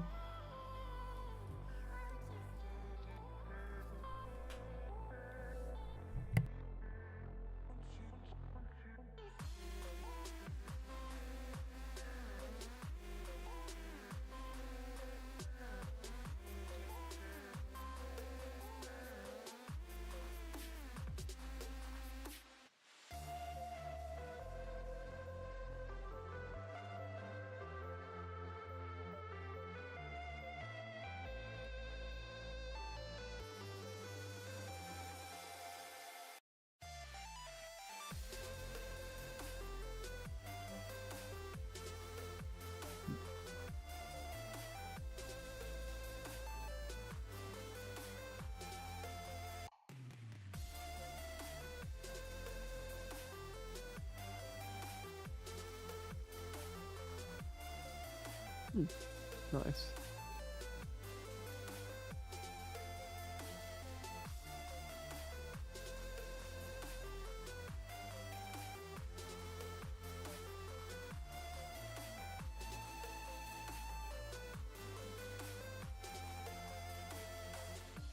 God, another freaking... Where are these things coming from?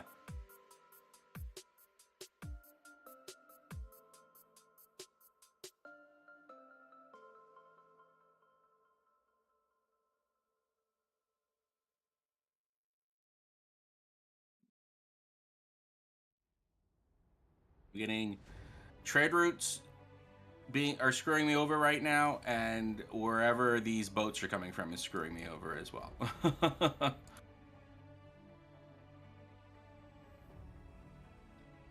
Unlucky.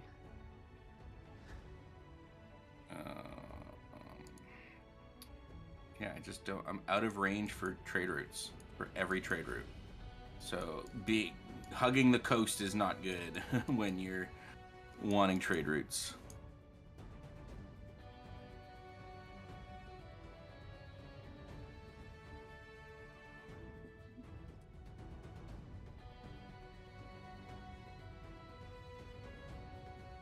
I mean, hugging the coast is pretty good for trade routes because the trade route range is so much higher on coast. It's like 30 tiles as opposed to 10, right? So it can be good. Yeah, and maybe I do need to explore my coast more. Most of my cities are actually away from the coast. But these super Quagmire boats that are destroying me are coming from somewhere that I can't see. Just beyond my range.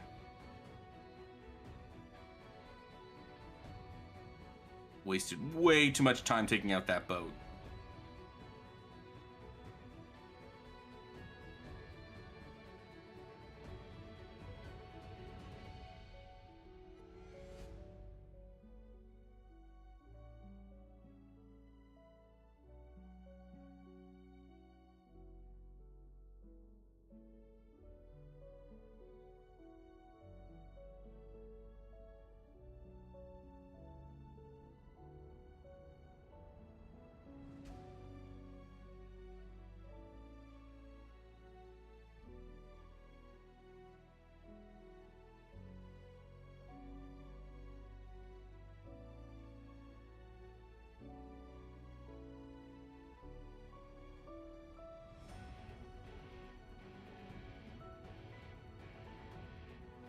Is this where you're coming from? Oh, God. I gotta... Whatever this city-state is, I am annihilating it. I don't even care. I'm... Hopefully it's none of yours. If Quangu is yours, I'm sorry. I have declared a vendetta against it, and I am going to raise it. It better not be mine. I I hope don't it's think not. it is, though. I hope it's not. Well, if it was, then it'd be war. Oh, that... But it's not. It is not. It's very far from you, so if it is, sorry. It's not. Sorry, not sorry. I hadn't met any To be fair, you've got Gateable Nations, one of the best war wonders in that, probably the best war wonder in the entire game. So, wouldn't really want to go to war with you anyway. To be honest, be a bit annoying.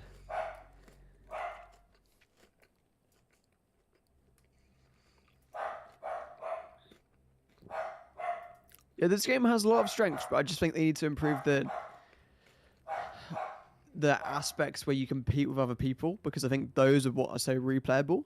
You look at Civ 6, aspects you compete with other people on, right? City states, constant competition, Right. spies, constant competition, great people, constant competition, religion, constant competition. All these things where they change so much every game depending on what other players you're playing with are kind of missing in Civ 7, or like not there to the same degree.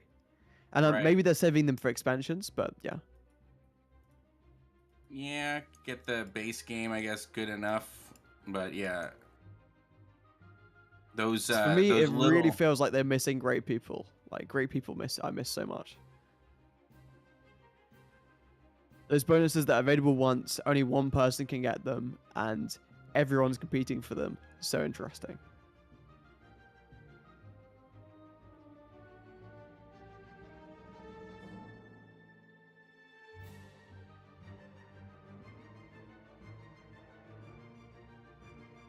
I do love the change that shows with wonders have been built by someone else though. That just I love that. It's such a cool change.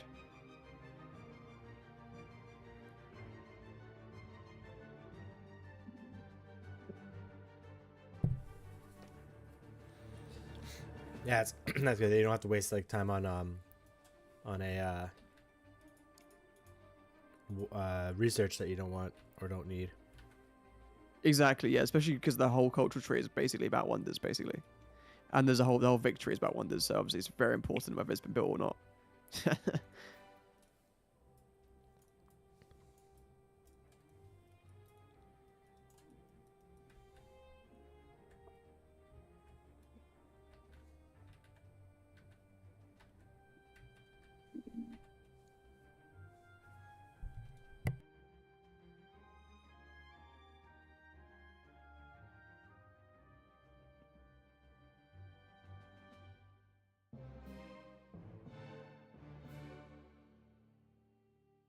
Fantastic.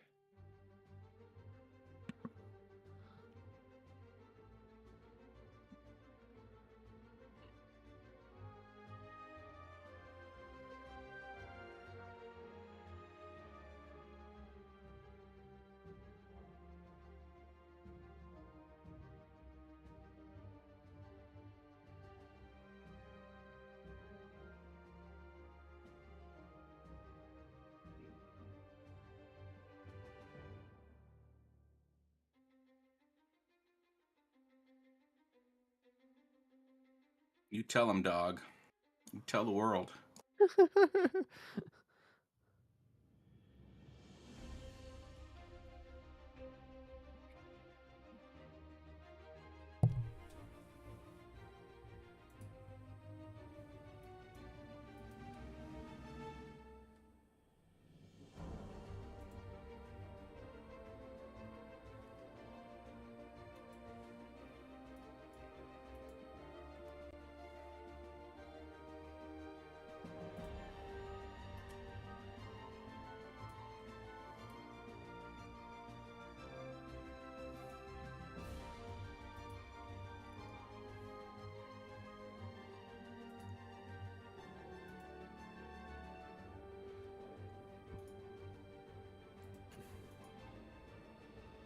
Well, at least Holiday's suzeraing of this city-state has made it that I can trade with them, which means that this is not the city-state I'm trying to murder, but this other city-state, I don't want to murder them at all because I can trade with them. Oh, Trade there's some equals positive. not murder. Well, this is another way that we annihilate time and space, is through trade.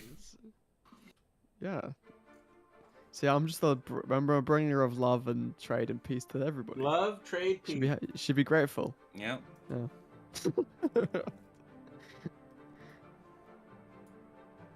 All right. Make trade, not library. war. Right, codices, where are you?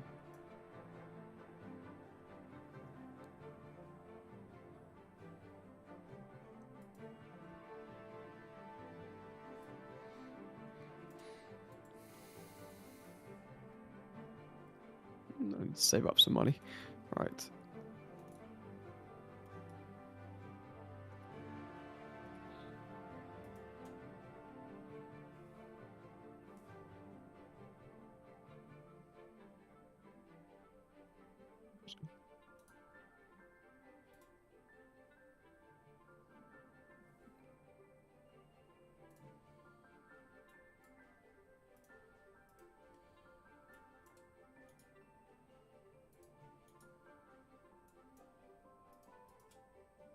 So how does everyone feel about the Australians following in the Canadian footsteps? Australia has rejected right wing. Yeah, the Labour Party won their election. Conservatism. Sorry, conservatism. The idea that by powering those that are already best off in society, we all benefit. That is the origin of conservatism and neoliberalism. Is that idea that Yeah, by giving Kayak said that, didn't he? yeah, yeah. It is very strange that such a movement has so successfully been able to capture the minds of those that are in the worst situations. Like increasingly, it is like it's the blue collar worker that is starting to vote for these populist conservative groups, and it's so ironic. It's so ironic. But it's because like it's a tried and true tactic, and it works, right? Like this is arguably the tactic that brought about the American police force. Was this idea that if you want to control people, you have to show parts of the population that, oh, don't worry, you're in a special group. You're with us, the Caucasian white folk, you know? And this is part of the birthplace of the police force, was that you tell people, oh, you're quote unquote white and you're in a higher position than those, and don't worry, you know, at least you're there, even though you're the bottom rung, but you're the bottom rung of this much glorious thing. And it's, I don't know, it's nuts. Because it's like the concept of like even like Caucasian white, like that didn't exist until like what, 200 years ago, 300 years ago, something like that. Like not even less, like probably, because like there was a time where if you were Italian or Irish, you weren't like elite, you were you were like the bottom rung as well. Anyways, it's nuts. Yeah. They say that like it wasn't after like after the early 2000s, like the Italians, it wasn't really a thing anymore. It's crazy that it was a thing in the first place. Absolutely crazy. Yeah, and like even in the 19th century, 20th century, you know. But yeah, us against them is very powerful. It's one of our lesser. It is very powerful. Human components. It's that sense of tribalism, the scary other. Yeah, it's true. You know, it's a baser thing, but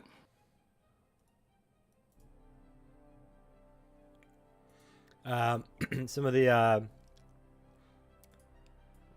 parallels that you might think is pretty funny is the coalition or the conservative leader in Australia also lost their seat.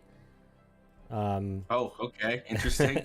Oh, really? We had that happen in Canada. Same parallel, yeah. Oh, that's interesting.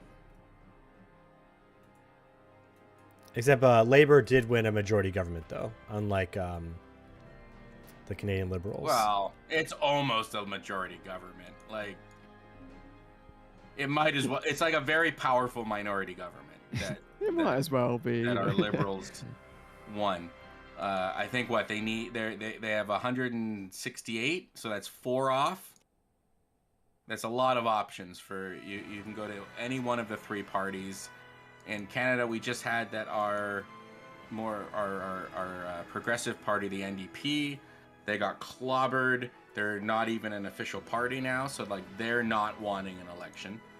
How are they not an official party? What happened? So you need to have at least 12 seats in the House of Oh, Commons. really? To be an official party? Oh, wow. I didn't even know. Like you're a party. You know, the Rhinoceros Party. No, is a party. But if you're an official party, you have funding. I'm voting for them. You're able to participate in committees. There's a lot more you can do if you're an official party. I see. Yeah. Because they're 20 before, didn't they? They're still a party. They are still a party. They're just on the same level as the Rhinoceros Party now. So sad. Well, no, the Rhinoceros Party doesn't have any seats, so. No, the Rhinoceros Party doesn't. Official party is actually a real thing. I yeah, just made that up. Official party status. They're a joke party. It's a joke party. It's a joke party. No, I want to know what they believe. Though. It's literally a joke party. That's what they are. They're a joke. Wait, what do they believe in? Nothing. They're a joke party. Like if you go to the website. Normally they have a manifesto still. I'm gonna look it up. Okay, it changes every election. It's basically like if you had the Onion have a political party. That's what it is. Yeah, I know. We have them in the UK as well. I just want to know what the Rhinoceros Party stands for. That's funny. That's funny that they're spreading. They're everywhere. Yeah, we've had the Monster Raving Loony Party for a long time. Oh wow, crisis already. Wow, we're like whipping through this. Probably because of crazy science civs. What? Yeah. I'm accusing you of being a crazy science civ. No. So what crisis did we get? Don't tell me it's the happiness one. Oh my god, is it the happiness one? Oh no. It's the happiness one. Oh no. Anything but the happiness one. I know it's not. I just saw things related to happiness, assumed it was, isn't it? No, it's not. I think it's the plague one. Is it plague? Oh, okay. Oh yeah, infected assessments. You're right. Yeah. Okay, that's fine. We had this happiness one too many times. All right. Goodbye, little city state. You I think me too much today. I think crises are like the best thing they've added in the game. Yeah, they're pretty great. This was the most controversial take. So many people just turn them off. Well, those people are. They're wrong. They're wrong. Yeah, wrong. they're wrong. I know some big YouTubers and streamers who turn them off. Well, far be it for me to say that famous people aren't always right about stuff. Yeah, far be it. Yeah, I agree with Nystagmus. Far be it for us to call them wrong. All right. Okay. I don't care if Urza Ryan himself said that they're dumb.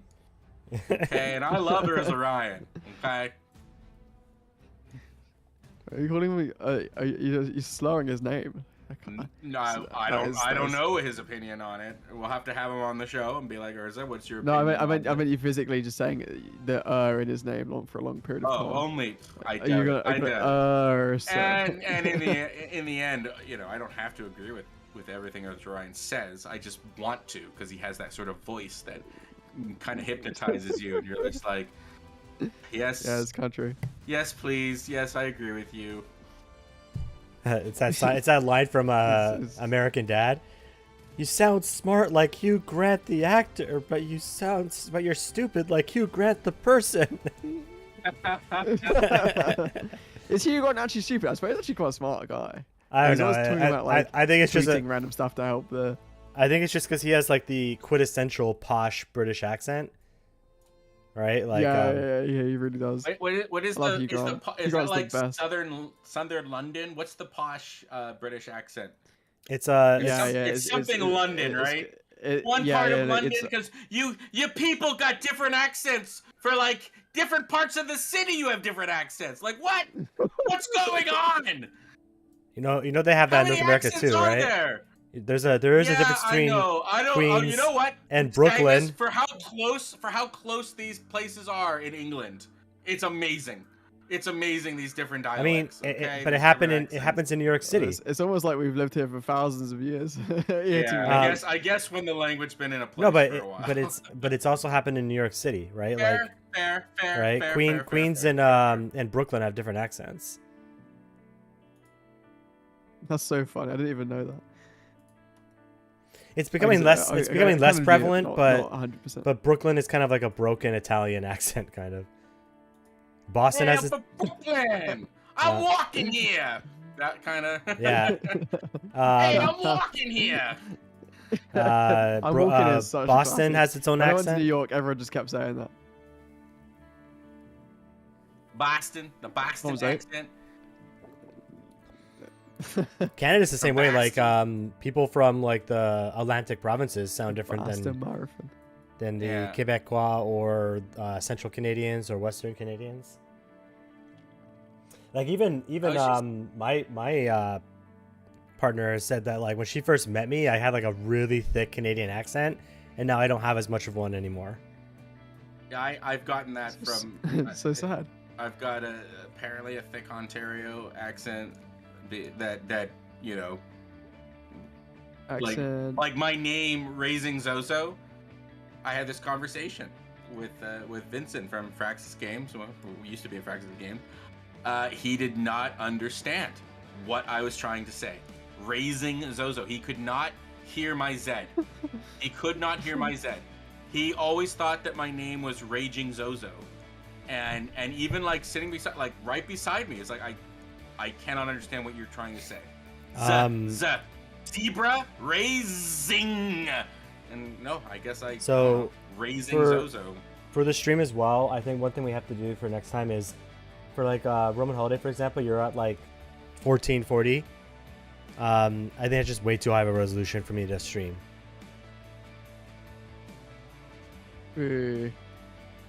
Alright, yeah, I can lower it. Well, actually, no, I can't play at low resolution, but I can figure a way of streaming to you at low resolution, sure. Yeah, we gotta just figure that, because like it's I'm getting like all these like warnings from Parsec that my hardware can't keep up with the resolution. So we gotta choose one and all set it to that, and because I don't think it's my internet connection, because like I have 300 megabit upload speed. No, it's probably purely about just the number of encoders and decoders you have and just the GPU power. Yeah, because streaming can be, if you're doing like 4 streams at once, it can be very intensive. Definitely.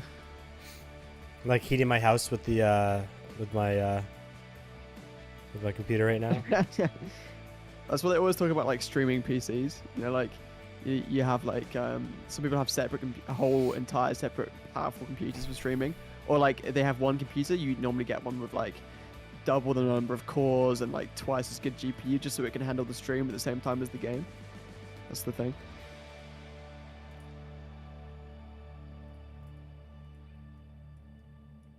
Alright, it's probably time to convert this to a city. Yeah, I don't know if you guys are watching the stream at the same time, if how bad the quality is or not, or.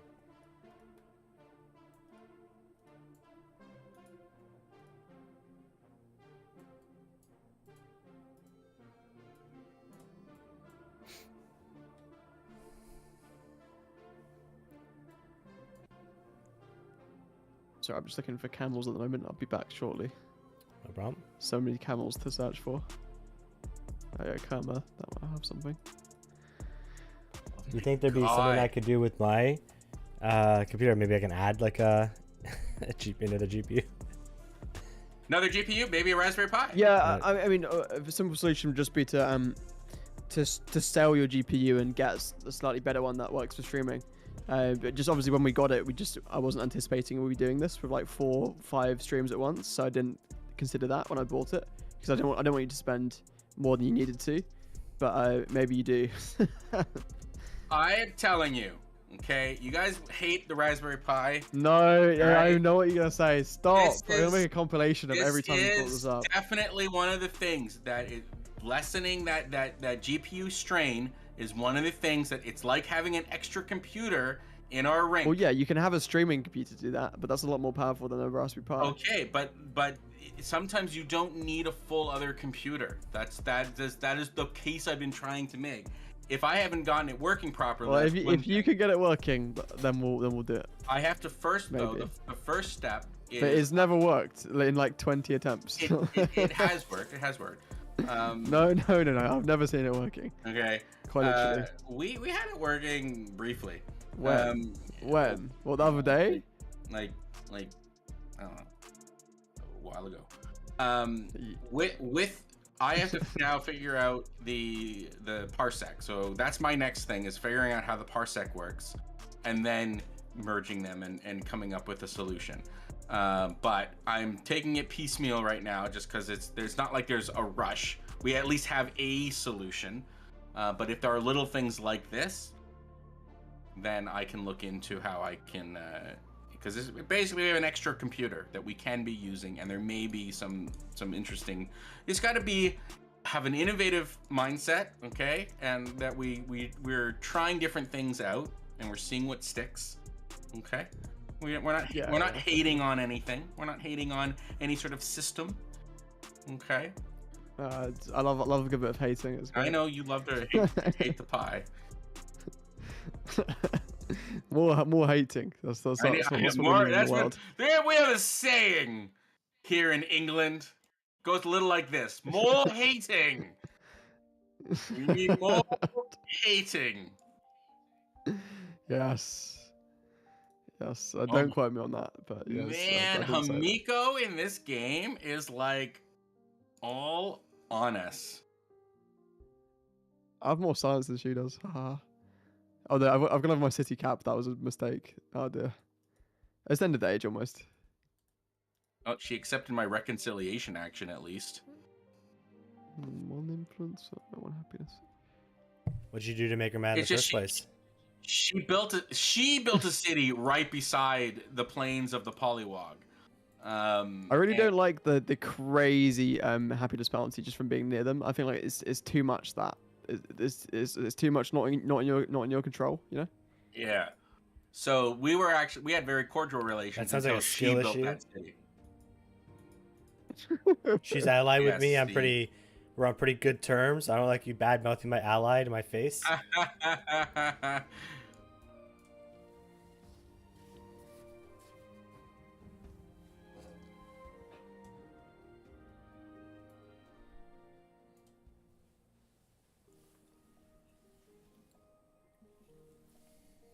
my god, this settler is like trapped. I have a trapped settler. Because Humiko doesn't like me. And she doesn't want an open border. She does not like you.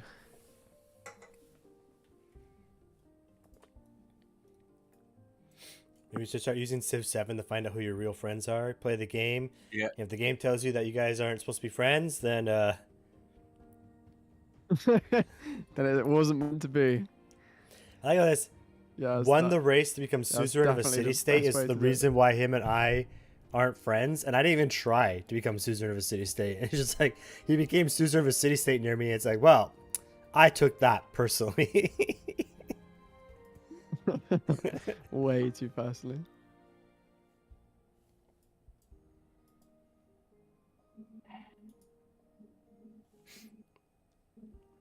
Oh yeah, that was good. I honestly do think that if we got the resolution a little bit better,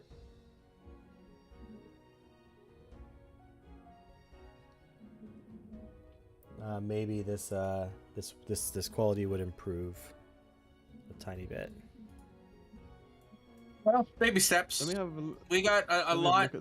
We got a lot. Oh yeah, I just realized how bad the quality was on Twitch. It's not great, but on YouTube it's decent. I think, is it? Well, I can't tell.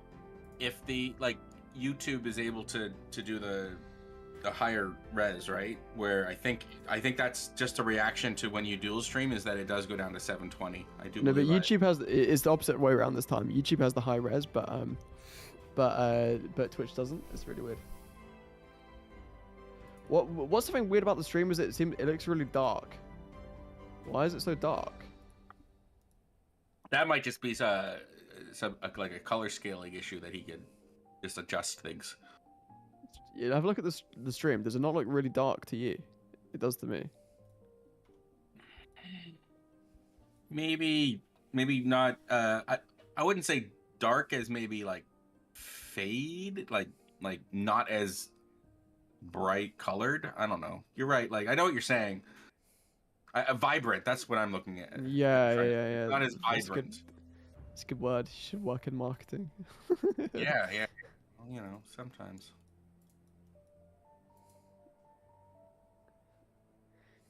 They like. I actually have I have a custom thing that makes Civ 7 a bit more vibrant, a bit more like Civ 6 enabled, because I like those vibrant colors and there's like bright and the brightness. It's beautiful. Wait, talking of vibrant colors and brightness, what on earth is this? The Valley of Flowers. I've just discovered this in the city of oh, it's my city state. All right. Yeah, yeah. I'm looking forward to that city state no longer existing, but no, incorporate. Done. It'll be mine. Yes. Good. Oh no. Well, it's unfortunate. Okay. It's pretty cool. It's like Switzerland.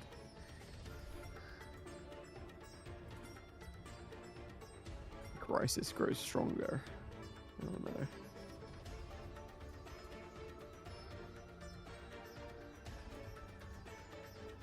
Oh man, this definitely round did not go well for me.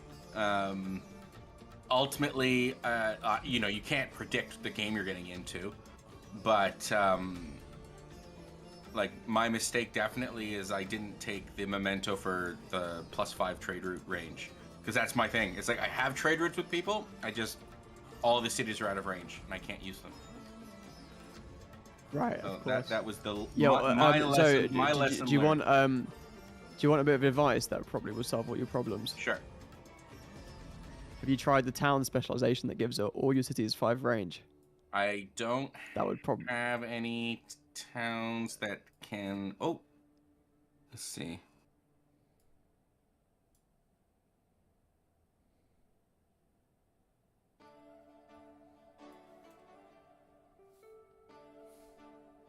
Well, that's weird. I'm sure Usually you would that pops appreciate that. up. Usually when a town gives you the specialist bonus, it pops up. It did not pop up for me, so there you go. I guess my mistake this time was not forcing that, because yeah, it was there and I was able to do it, and now I can trade with all these places. Doesn't matter. It's like 15%. Well, that was a new recent. That was a fairly recent patch that was put in. Was it? Okay. It wasn't always the case. That yeah. So. Well, there you go. I thank you. I can now trade with, you know, all of these. Yeah, all of these problem trade solved. routes. You don't have to pick a memento for it. Yeah. I've been dying to make these trade routes. I know how much you love trade routes. So there you go. I do there like you go. Trade routes. So I thought that would make a good video if I just put that. Me talking about that. Mm. I'll make that into a YouTube short. Just me explaining that. So, have you heard about this simple trick? This one simple trick. That will solve all your problems. 9 out of 10 Zos don't know this simple trick. Well, it's 10 out of 10 in this case. Well, no. There's one of my alter ego Zos. He knew. He just didn't. He didn't want to tell me. Oh, Yeah. What a guy, man. So selfish. I know. That guy's a jerk. So selfish. Yeah. He must have not been Canadian. He must have been like maybe one of from America. My alter nationals. Yeah. I can say that as a quarter American person. Mm-hmm. Hey, I have a question. Under Parsec, I could switch NVIDIA decoder to software. What the hell does that mean? No, do not do that. Do not. It means it will like not run using the advanced GPU decode it, and instead the CPU will try and do it, and then it will just die. Do not do that. Because the GPU with a special encoder can do it like hundreds of times quicker than the CPU can by like brute forcing it effectively. Just trying to help improve the stream quality here. Wow. Without a Raspberry Pi, it's just not possible. He throws out all the allegations, and then when we see the Raspberry Pi, the codec? Like I have the H. It works, but I also have the codec, which is H. What codec? What codec? So it says prefer H. HVEC. H265. H264. 265. H265. Yeah, 265 is a more intense codec than H264, so you could try 264. Yeah, that might be a problem. It's possible. Well, every little bit helps, I think. Oh, that. It's not as good quality by like 50%, but like, so it's a pretty big downgrade in quality. But yeah.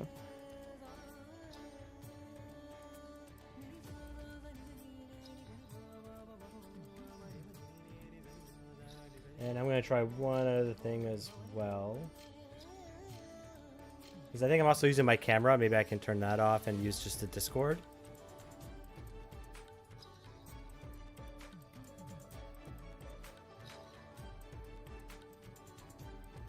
Yeah, it's worth experimenting. Yeah, why not? Why not? Okay, so I'm having network issues as well. Bandwidth setting. Okay. Let's see.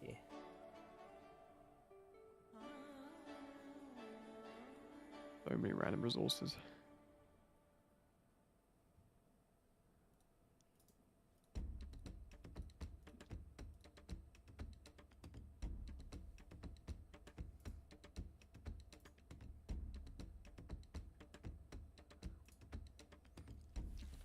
It may also be problematic that I'm also trying to look at both the streams all the time. It may also...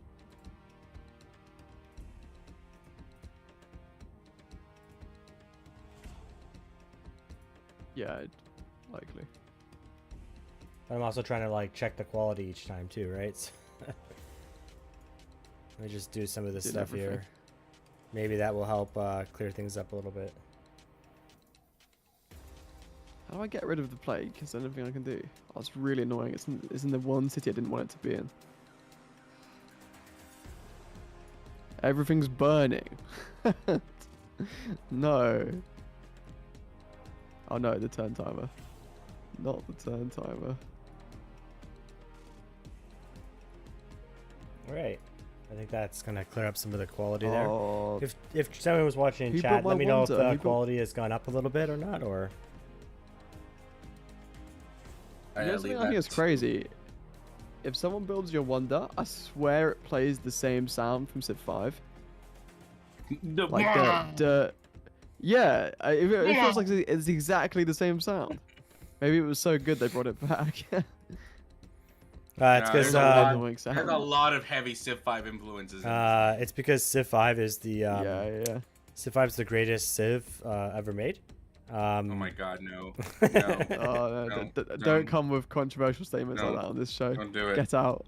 Don't do it. Leave. The show's over. That's it. Show's over, boys. The best one Everyone knows Civ Beyond Earth is the best one. by Everyone knows Civ significant Beyond Earth. margin, I think. The significant margin, it's a better one.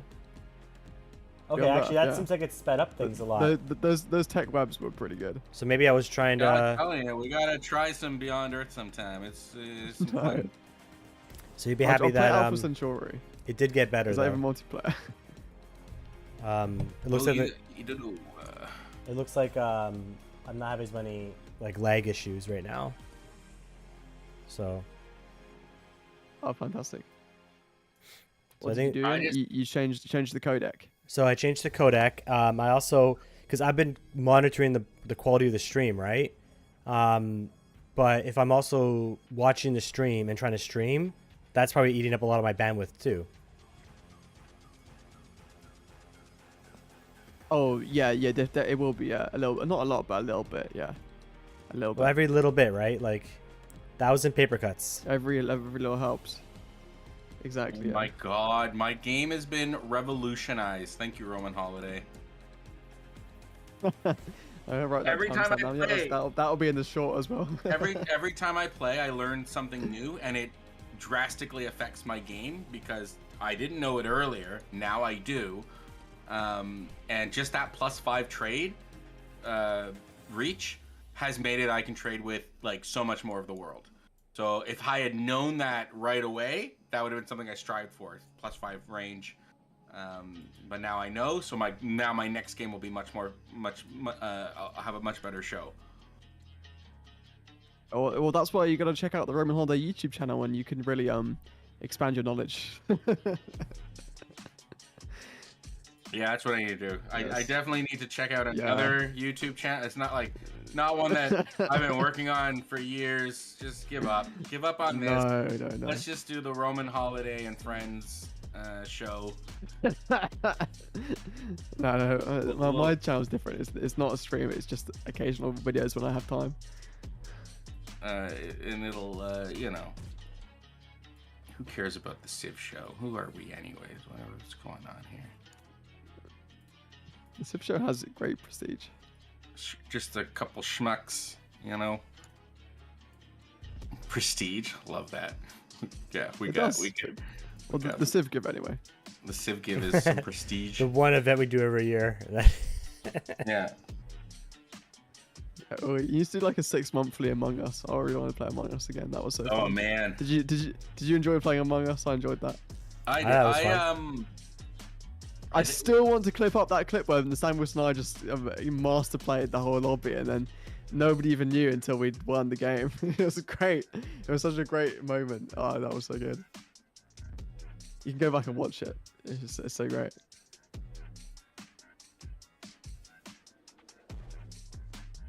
I mean, we got very lucky with people like Van Bradley, like standing next to a body and looking extremely sus. It was like Van Bradley on stage stood next to a dead body for like 20 seconds, and then I just threw it on them. And I was like, yeah, it's probably yeah. Eventually we voted them all out, and obviously they were just innocent. There was someone else. Was it Sage who like ran opposite way, then ran towards me, and I thought she was the one who did. I remember that. Yeah, she's the one who did the killing, but I was like the one who vouched for her. And I was like even I like vouched really aggressively too, saying no, I was there. Yeah. Right? You threw me off. I was like, could it not have been staged because she was right next to the body, and you were like, no, she was walking away from it or something, and I was like, okay, that's sure. No, I did say she was walking away because walking away from it would look bad. Very good at the game. But what I said was, me and her both found the body together, right? But Didn't you say like she walked over it or something? No. So what happened was, she killed the person. She ran up, and then when I came around the corner, she started running with me. Right. So from my perspective. Yeah. So you like it couldn't have been her. Yeah. But you shouldn't have said that. You shouldn't have said it couldn't have been her, because then it doesn't actually rule her out. It just means that yeah. Well, it's very important to me that when you approached it with her, it was fun. It's very important to me that we get the right person. Obviously, yeah. The thing about Among Us is it's so easy to vote someone out for them quote unquote being sus and like just doing a task like supposedly too quickly, when actually that's not hard enough evidence. You need like hard evidence to vote someone out. Otherwise, what you end up doing is voting out people who just are innocent, and then you lose. Yeah, but like the hardest part of playing Among Us is both wanting to be the red player and being Zo together. These are terrible. Like these are red and what Zo, you always want to be the red player? I love. Are you saying the red player makes you red. sus because it's red? Just because it's red, you know. But it generally does. It generally probably does. My favorite. No one can trust the red player. My favorite is to be red player with the police officer uniform. And it makes me sus apparently. Oh yeah, that is a bit sus. It's like some corrupt police officer. A little bit sus. Apparently, it's a little bit sus. You should change it and see what happens to your outcomes. Yeah. No. If I don't get the red, I'll be like blue with the police officer. But it's always like the police officer. Nah, I'm blue. You can't. Well, there you go. Now we gotta stay red. Now we gotta play this game.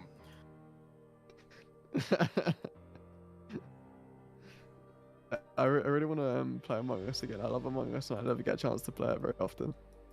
Because you have to have such a big group of people. You need like 8 people.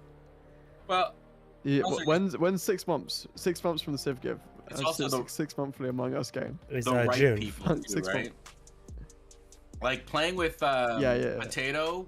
You gotta have the right people. Yeah, so fun. Like Potato, like knows. Like, yeah, he's the ideal person. I love to play with Potato. He knows how to, what bullshit's going on here. And the worst is because he's such a good investigator. like if he is the like you're dead. Like Yeah. he's so No, good at asking I'd realize. I would love to have him in the game with him. See what happens. My favorite part when he I like to plays throw people is off. when he's the one who calls the meeting. He usually like just starts like so matter of fact. He's like, I just saw Raising Zozo walk into the room. So what were you doing?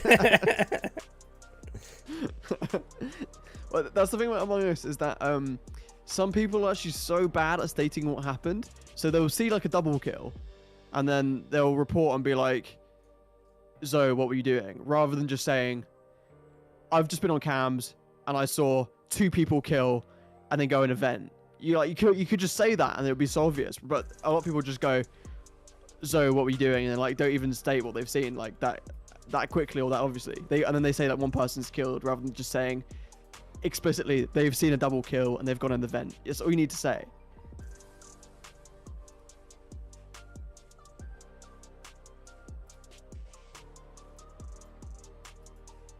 So how many times have you guys finished Future Tech this game then? Shut up, okay? Just shut up. Shut up. You know the answer. You know the answer to that song. That question. All right. What? Oh, this boat is stuck now, I guess. I don't know what you mean. You know that there's been no future techs had. Okay, at least I didn't get any future. I don't know, Nystagmus, how many future techs you got? How many above 0 did you get, Nystagmus? I want to know. Oh my God, this boat is okay. It's frozen where it is because our open border treaty ended. That's interesting. It's like I can't move. You can't go anywhere. You gotta stay there. But what?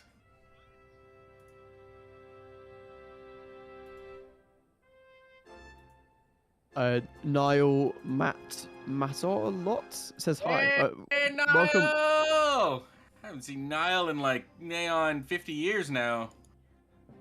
Hey, now what's going on? Yeah, we all know Zoe does time travel. That's why he always Well, 50 mentions years. like very large time periods. 50 years by in mouse years. Okay, like. Mouse. How many days is that? Like how long is that? In most years, 50 years is like maybe 4 months. I don't know. Oh my. Great. I'm glad I'm not a mouse. No offense. Mouse. Yeah. Mr. Jingles. Mr. Jingles. Mr. Jingles.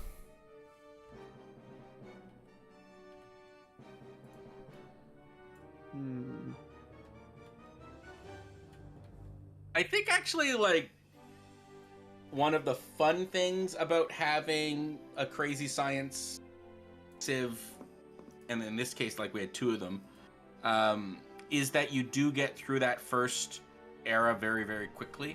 Like we're going to move into the next era and we have time to like we'll be playing it. Like that's kind of interesting. I like that. It's ages. Use the correct term.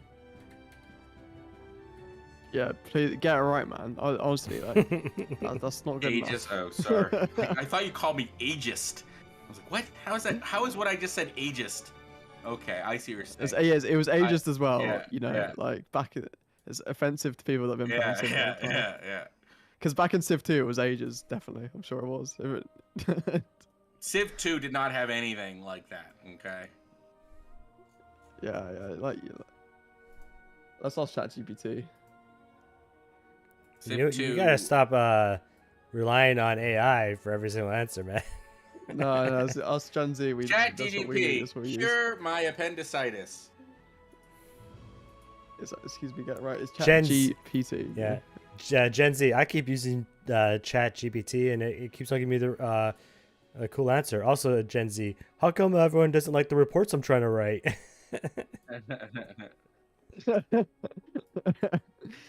Okay, look, that's not how I write reports. But I know some people that do that, but yeah, it's not me. What are you doing? My favorite is when I see Instagrams when people Science. clearly use the AI and they don't like double check it.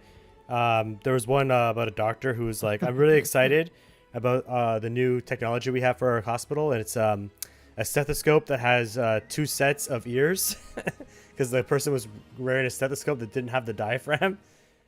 It just repeated the ear part on both sides. And he's like, yeah, so I put the ears in my ears, and he put the ears in your ears, and I could read your thoughts. Wow, it's like Black Mirror. Wow, yeah, that's Black Mirror definitely level happens. technology. Woo! Yeah, that actually is Black Mirror level, yeah. Wow, crazy Black Mirror in real life. I really enjoy the Black Mirror series. I think it's good. Another modern British Twilight series. Another famous British series. We Well, have some influence. apparently, That's the influence we have nowadays. you know, with Black Mirror. The genius of it is that looking at near future tech, we have a lot of things that like, and that's what they kind of explore. Both like, what if this goes terribly, but also what like these are near future techs, you know, like the neural interface. Like we're very close to that. We all know the the dude that played Civilization. You're using his cybernetic neural interface, right? You know, we are on the cusp of such technology. I actually messaged him on Twitter and said, "Can you should use my AI mod for Civ 6 to make your games more interesting." Wow, interesting. I don't think he ever replied though. Well, he's too famous. I don't think he ever replied. He's too famous for you. Yeah, Okay. yeah. He's probably got 2 billion messages. Yeah. Well, yeah. If he was a big Civ player, 2 billion. He very likely has 2 billion messages. if all he's just if all he's doing is playing Civ, I thought he'd benefit. You know. I think the problem with like all these new techs is that people are really still underestimating how many people are going to actually adopt it. Like how many people? Who wants to get brain surgery? Yeah. So for example, use this tech. The guy who very famously got it, he has it's obviously very helpful for people with disabilities, right? Yeah. But with someone who is otherwise, doesn't have a disability, would they get it? Right? Would they go through the procedure? Do you want to have this thing implanted into your brain? Sounds just like Severance. And then the other problems that people will have is automatically like, now I have a piece of technology on me that could possibly be tracked, right? And why would I volunteer for that? Yeah. Well, you're already being tracked. I always find that interesting when somebody doesn't want to do something like, I don't want to use an email for this because I don't want to be tracked. It's like, well, do you have a phone? Yes. Yeah, you're being tracked right now. Sorry. Yeah, but my phone isn't attached to me, and I could brick it whenever I feel like. Well, isn't it though? Isn't it? Phone's kind of attached to us all. Like seriously. Yeah, to be fair, you can having your phone. Try this, okay? Like, and you'll see this if you have your phone, have it beside you, and like with the aim being like, I don't touch it for several hours, and it's tricky. You want to touch your phone. You want to pick it up. You want to, just these devices. They're their own kind of form of addiction, and they're designed that way. That's by design. Okay, so would you say, and I agree, I just say it is an addiction, right? Yeah. Would there be a meaningful difference between having an addiction to heroin in which you have to like drop the syringe yourself, or having an auto injector implanted directly into your spine that you can't get rid of, that injects it every so often? No, there's, it's weird because, so addiction itself, the opposite of addiction is connection. And this is like from other human beings. All right. When one gets addicted to something, it ultimately makes you disconnected from other human beings. And one of the greatest cures that you can have for addiction is connection. This is why things like safe injection sites are like one of the best answers, is that you have to bring people out of the darkness that they're in and into the light. And that's one of the ways to build those relationships, is at least you're here and it's going to be safe. And while you're here, we get to know one another and we build a relationship. And that is the opposite of addiction, is connection. Yet we have these devices where they use connection to addict you. And it's really kind of diabolical. It really is kind of diabolical if you think about it. And it's something that like no, that's why I don't use a cell phone. Yeah, it's good on you, man. Don't. I have a flip phone. What do you guys use? Smartphones? You guys are slaves to the machine. I love that the final crisis came up, but like between the two crazy tech players we have now, that's it. Like it's over. This came to a rapid conclusion so quickly that we essentially completely evaded the crisis. Which is, again, I think that's kind of cool as well. Like I'm researching philosophy. You know, you guys, you're probably way ahead. I'm sitting here with 2 legacy points. Yeah, like look Oh at my this god, culture. I did Look at so badly. It's badly. also high. 2 legacy points. Like, and that's actually in a multiplayer game. As they get this better, it's a great way to have your enemies suffer. Right? Is that if they can't complete their tasks quickly enough, in the next era, like they're going to be at a disadvantage, where you are ahead of the game because. Oh wow! I just flipped that city. Nice. So the last, we're supposed to last turn does save matter. that turn. Well, we might as well. Like we're here. It's 5:30. We can keep playing, so we're good. Yeah, I could probably only play for like another 10 minutes or something. Dude, I wanted to just finish after the age end. what, dude? We play till 7. Like that's why we But we always start late, and it's late for me. We start at 3. We start at 3. We play till 7. Like that's what we do. It's a 4-hour show.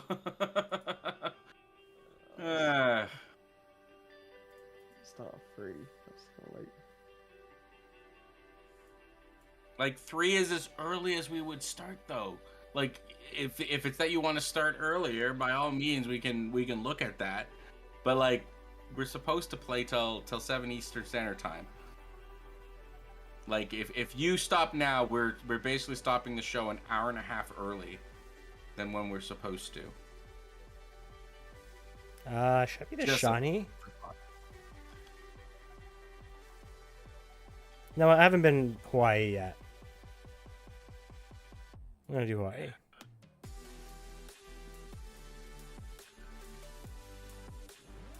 I think Hawaii pretty good.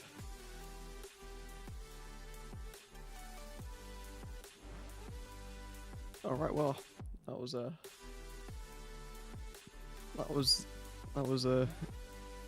went pretty well. Yeah. Yeah. So good. I did so good that game. So good. Good job. I'm happy for you.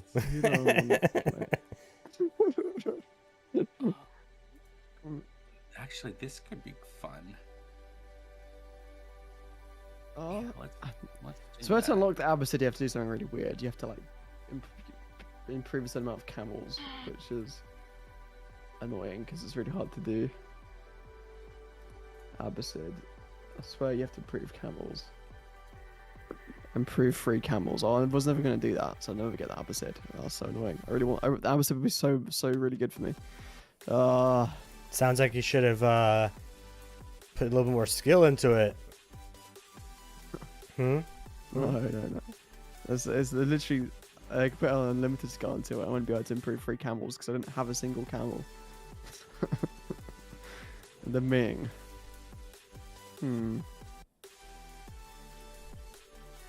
The Inca. Do I have like some mountain? I already chose the Inca, but if you want to be 2 Incas, that's fine. No. You can play the Inca. That's fine.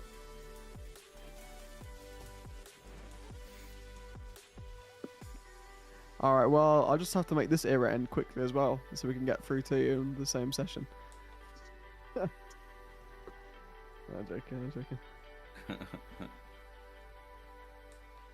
Hilarious jokes. Alright, Ming. Alright, we'll play Ming. That's fine.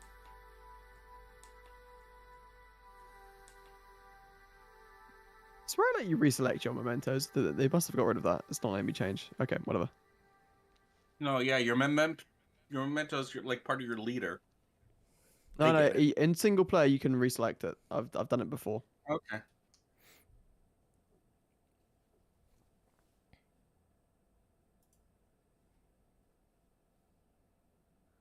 Niall said that's why I don't use a cell phone, and that's a pretty cool thing to do. That's a bit like the actor Zoe was talking about earlier, Christopher Walken.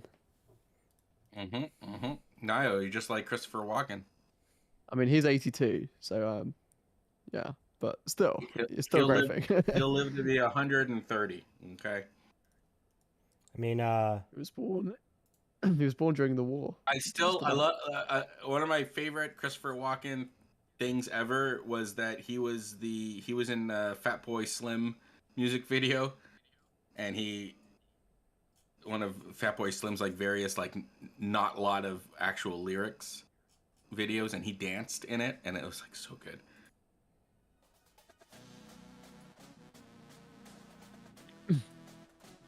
What was the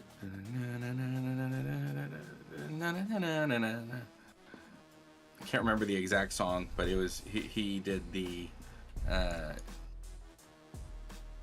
all of the dancing for it, and it was like, Christopher Walken is an amazing dancer. This is fantastic.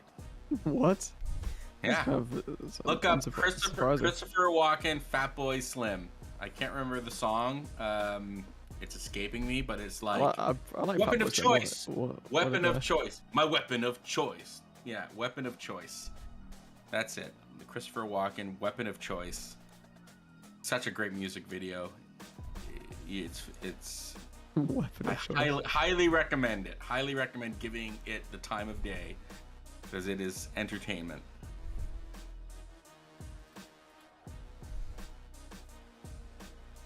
Legacies. I think I got 5 legacies. That's not bad. That was very good. Let's see. I earned 1, 2, 3, 4, 5. Oh, I earned 7. I got 7 legacies.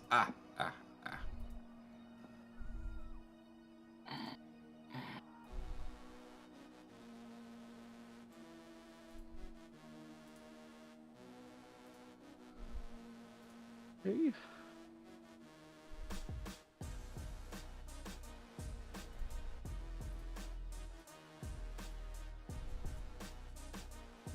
What?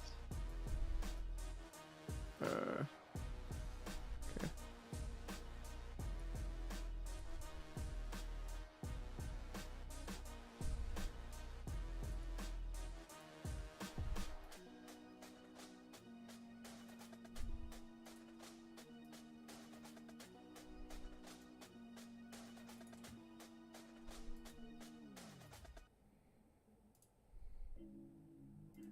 What?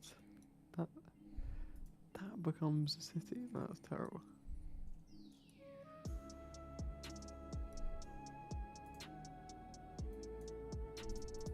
I love choosing your legacies. It's like, Yeah, it is like one of the more fun parts. Very Civ 5, like.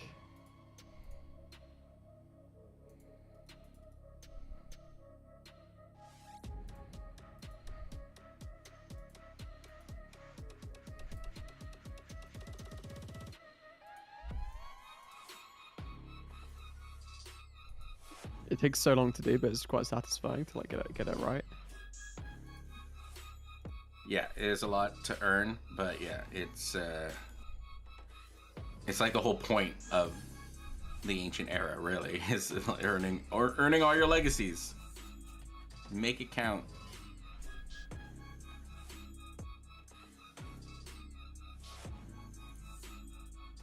I love when you have camels and you're like, all right, in order to this city is maxed out for trade, but if I remove one trade and add one camel, it will now be able to accept more trade.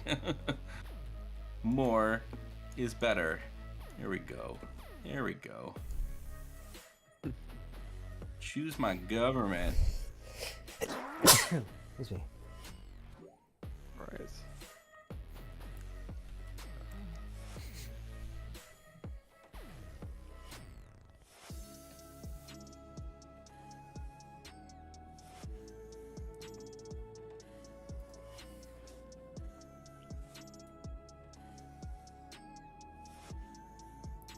I absolutely use a cell phone, including right now.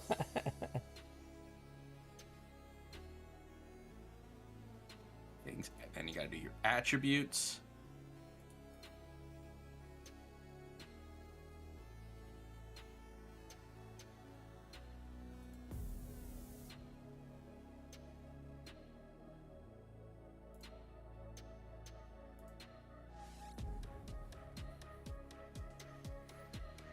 Expansionist. Militaristic. Scientific. Wow. I do like knowing what these give you. I have lots of work hacks. Let's go with you. We'll take one of you and the mustard kind. There. And so bizarre, so bizarre. Yeah, let's do that.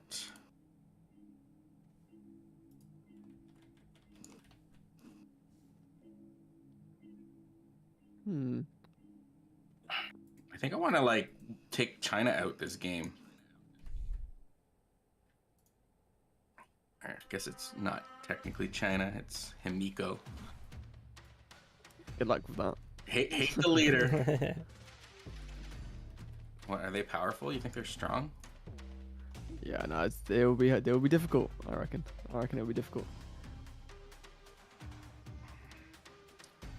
Maybe.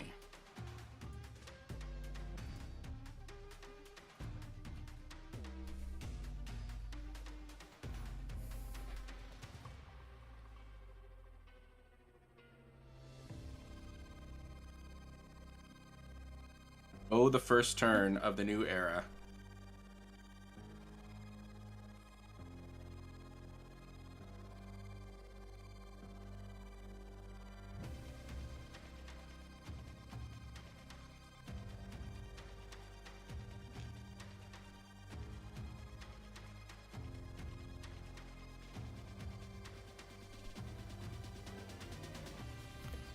Just sitting here waiting for all you to finish. Not me. Who's waiting for? Holiday. He's got lots of planning to do. Okay. He's gonna try and I've take got to plan out over. every single tile with map tags. Yeah, I don't even use map tags. See, I think your little island is advantageous. I really Having- don't. I'd much rather swap spawns with you. I don't get any city states. Don't get anything. If we could restart and I'd spawn in your place, I would definitely have done that. But You had like, camel, you had everything. your science already. Look, your science is already at 150. You know, your Yeah, that's because I culture is- use That's because I use a scientific golden age to get a boat advantage. Okay, all right, but like your little island empire is very knowledgeable, and you will in this Thank you, I age appreciate it. will be able to cross the ocean faster Hey, than the rest of us. Yeah, Question. but you have to remember, crossing the ocean doesn't actually matter that much. Like, it's Question. not actually like that crazy. Yeah. Yes, you in the front. I thought independent powers was supposed to stick around. What? Weren't the independent Okay, powers? I may have got that wrong. They despawn for a few turns and then they reappear in the same place, I believe. Yeah. The city states, yeah, they disappear for a little bit and then they come back. In the same place. Originally, they came back in a different place. To be honest, I think probably coming back in a different place is more interesting. Like, they come back in the What same if you- place. what if you- And like, it's just because the system is fundamentally flawed. Like, it needs to be that you can compete for them, because then it makes it more interesting. What if you settle where they were? Then you don't get them. Or maybe they come back in a different place. Then probably, I think that's likely the case. In quantum theory, Nystagmus, there's another universe where they spawn. Quantum theory. There is an alternate universe where the Nystagmus doesn't like Star Trek because this is real.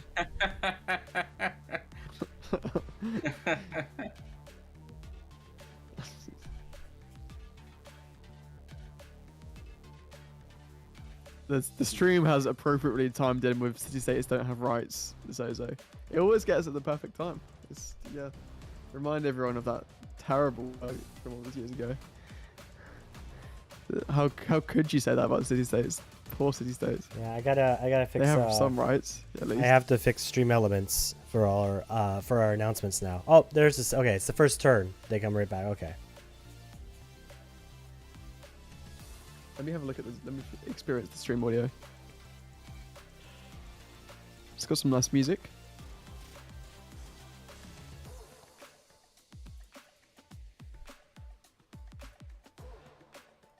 like how you've cropped my webcam to just a square.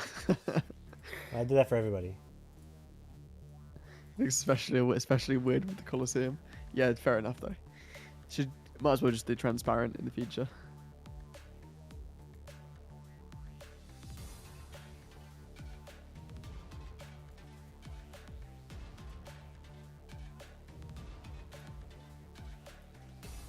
Ooh, 1 second, I have a task. Oh, rollover. All right. Always like coming back to a rollover.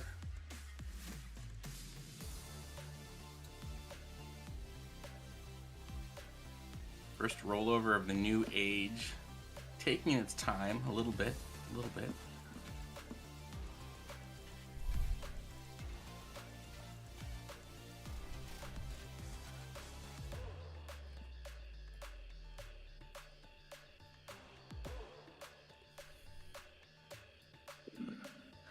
I absolutely use a cell phone, including right now. What triggered the city-states don't have rights from what Niall said? I am curious.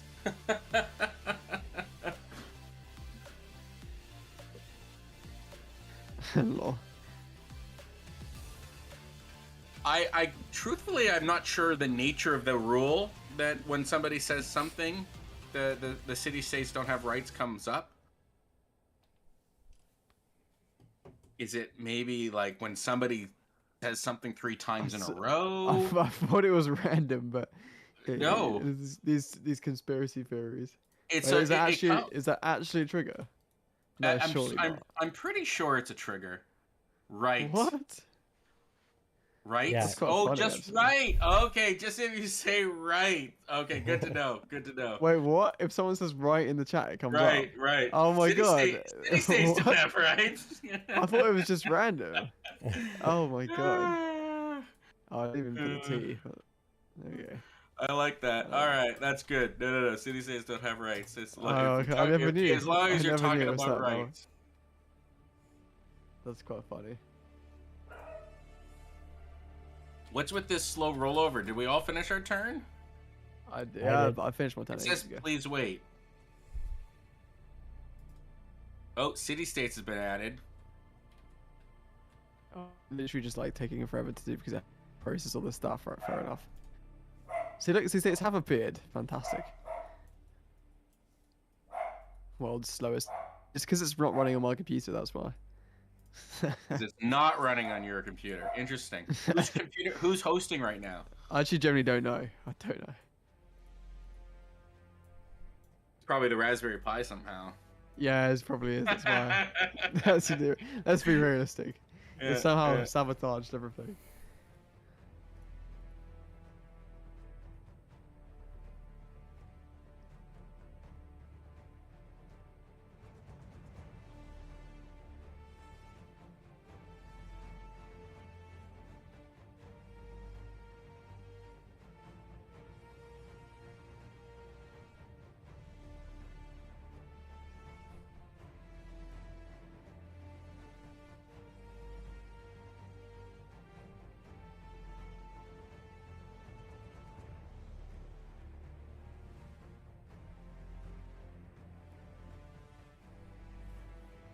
This is taking longer than expected. This is taking an oddly long time. An oddly long time, I would say. Yeah, what the hell? I can't even undo the turn. No, I can't either. Well, something happened. Did you say it spawned in at least? Oh, it's actually loading now. Okay, no. I was gonna say, was it a desync load? It hasn't hit me yet. No, I thought I saw something, but I didn't actually see anything.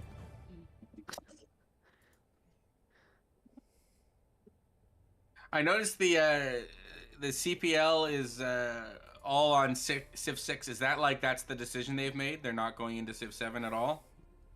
Probably it doesn't support a lot of the ways that the CPL operates, which makes sense. Can't have big 10-player games and stuff. Well, also there's no spectator mod or anything like that. And there's no spec. Yeah, I'm curious though. Yeah, if it's, and there's no pause button.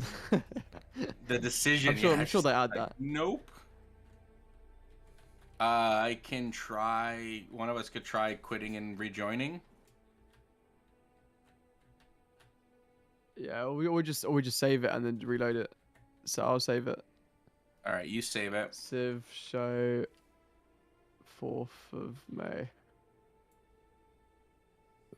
Oh wait, it's May the 4th. May the 4th. Oh my God, May the 4th be with you.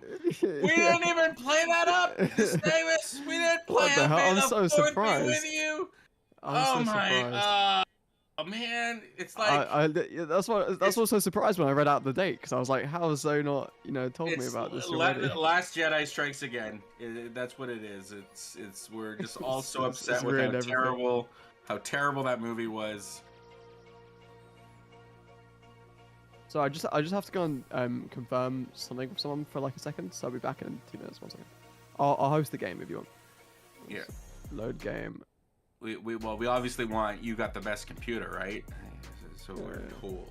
So we've been told. By the forces that be. Okay, 1 second.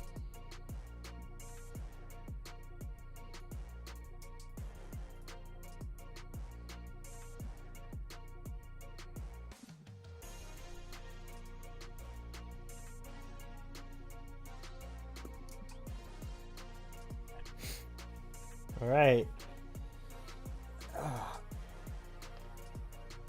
I never liked the May the 4th thing anyway. Sorry, say again? I never liked the May the 4th thing anyway. May the 4th? Yeah. And Revenge of the 6th?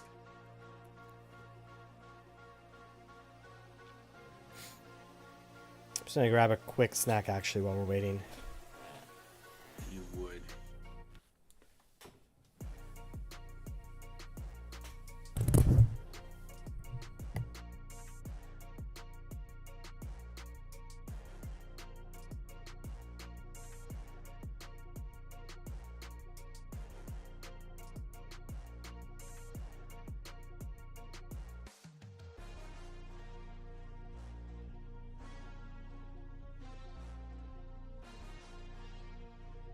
Okay, I've returned today.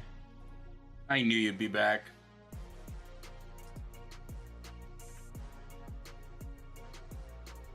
Nystagmus just went to grab a quick snack, even though, grab a snack, but like always click ready so that the game can load.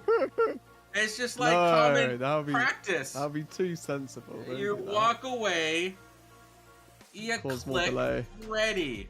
Walk away, cause more delay. Yeah, all right. We should make a stream chat for that. Jeez.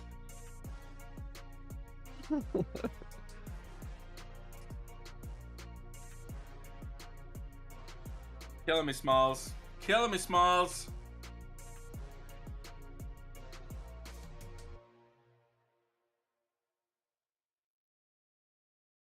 There he is.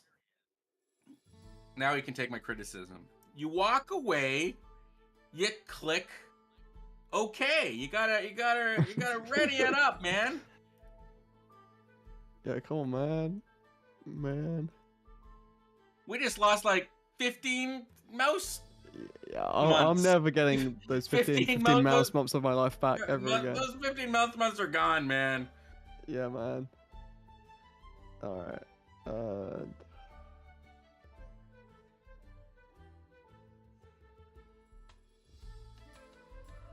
Oh, the names changed of the city-states. Interesting. It would make sense. Makes sense if you think about it.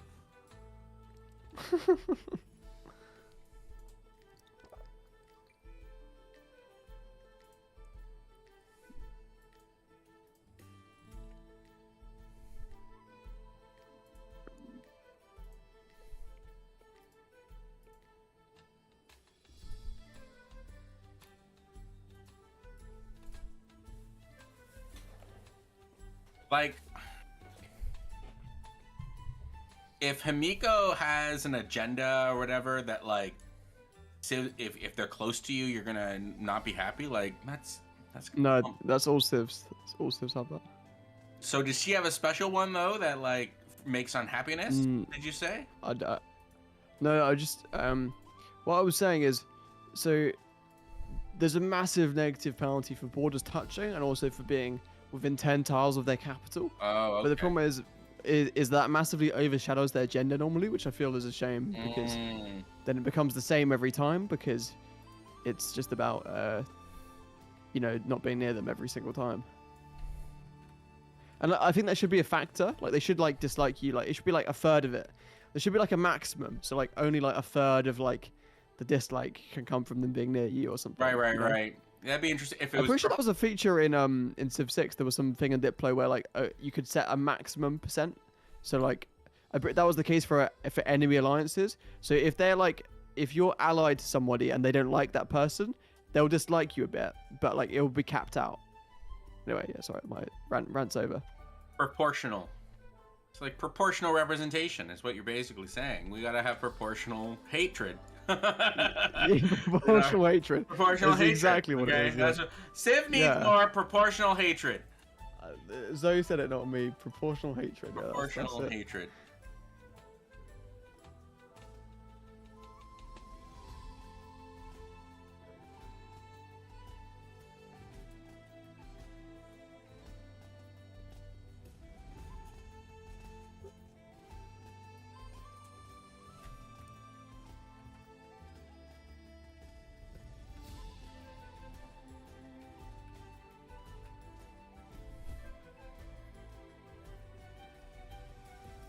Nystagmus, are you recording the stream as well as No, as I'm well not, as sorry. streaming it, by the way?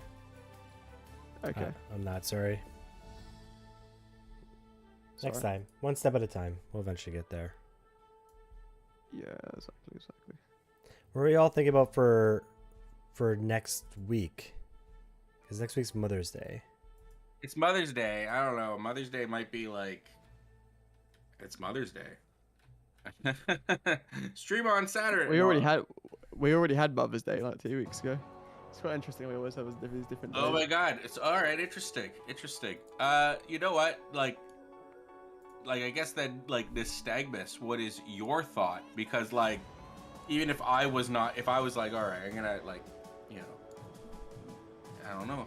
How much do you celebrate Mother's Day? How much is it beyond? What are your thoughts, Nystagmus? I don't know. We may, because I'm gonna be talking to my parents, and whenever I'm streaming, my partner has to watch the kiddo. So. Yeah. Like it is one of those things. I'm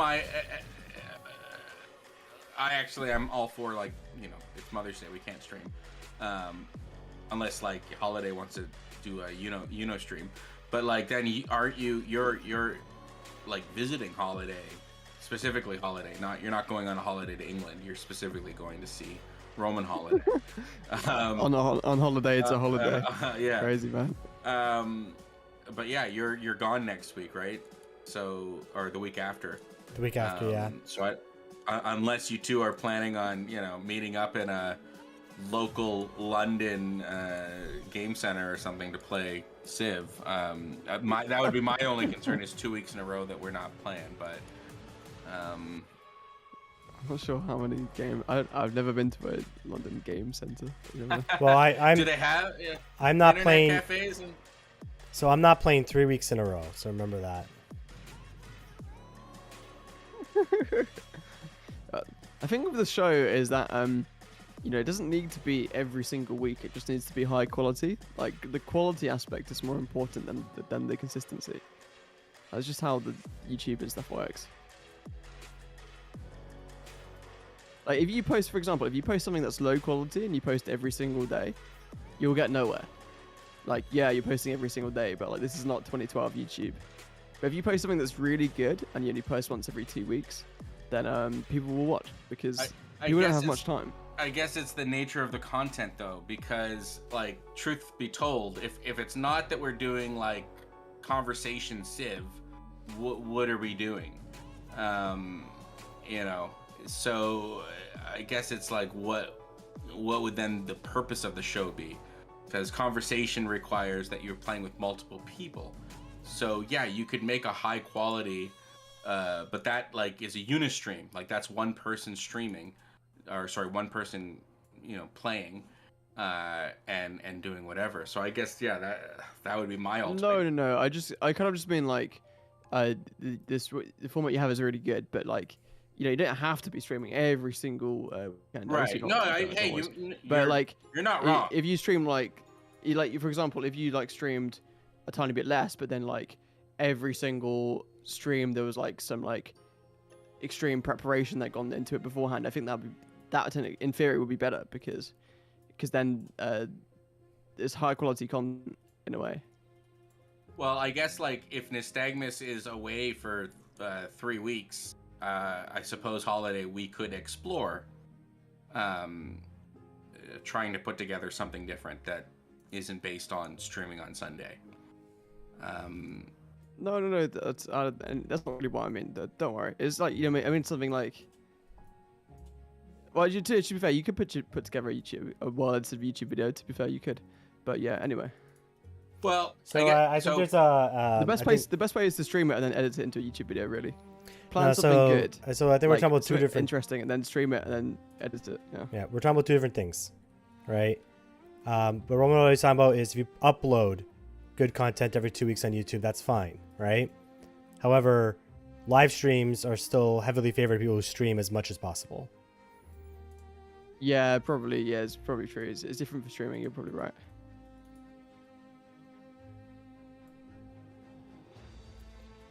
Because what you're trying to do is you're trying to catch the people who are just online, right? You want them to find you, not like the other way around kind of thing. True, but like, I see the appeal of if you can take the format that we have of the conversational civilization. That's like the civilization talk show. There's a couple of advantages if you can put that onto YouTube. One is that you can do the properly, nicely edited. Here's the rendition of like what happened, and it's like in a digestible format. But then you still have the whole thing too, if you wanted to really watch the whole thing. And then you also have that you can be also having a parts of that where like an hour long is like, okay guys, we're going to talk about this specific thing, where at the same time as we're doing all these other things, we're also recording a podcast where it's like it's an hour long podcast where we're talking very specifically about these certain mechanics in our conversational. So like I see it as like the baseline of the show is like the buffalo, and like the way that we carve it up is how you could utilize YouTube in a way that we have never done before. Does that make sense? That the carcasses could be quite large that we could carve up and use stuff for. Yeah, exactly.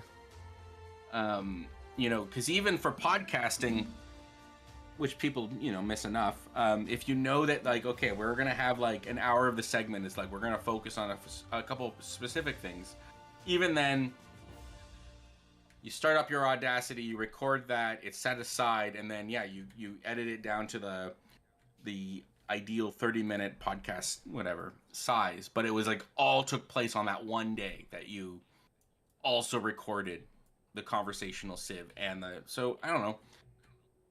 It's all part of the adapting to the new channel, like the new not channel as in like actual channel, but like channel as in like how to reach people, and adjusting and being like, okay, well, what are some ways that we can be innovative here, where we use the same sort of thing to make a few different types of content. I know what I'm saying is making somewhat sense, but maybe not complete sense. I know you don't want too much stuff to be scripted because, like, again, if you do the podcast episode during the stream, right? Then podcast is never scripted though. Okay. It's never scripted. No, but you're taking away from like you're doing another thing for like a pre-record, like a recorded session, right? And so you're using the opportunity. People's time is the main issue here. People only have so much time. Right? Yeah, time is a huge issue. Time is the That's issue. why like streaming is so much harder to do than YouTube, because yes, people don't have 4 or 5 hours to watch as likely. Well, some people do, but like most people don't effectively. No, and I think you're right. I think it's a matter of like, you know, our origins is in streaming, but like there is such a huge advantage to the Sorry, I don't have after. I don't have enough influence to give a positive one on that one, RomanHoliday, the one they sent me. So I did the neutral. Oh, I thought you were talking about something serious. I was like, what have I done? I was like, oh no, I then realized in the game. I was like, oh yeah, that's fine. Yeah, that's fine. I just shiv out beforehand.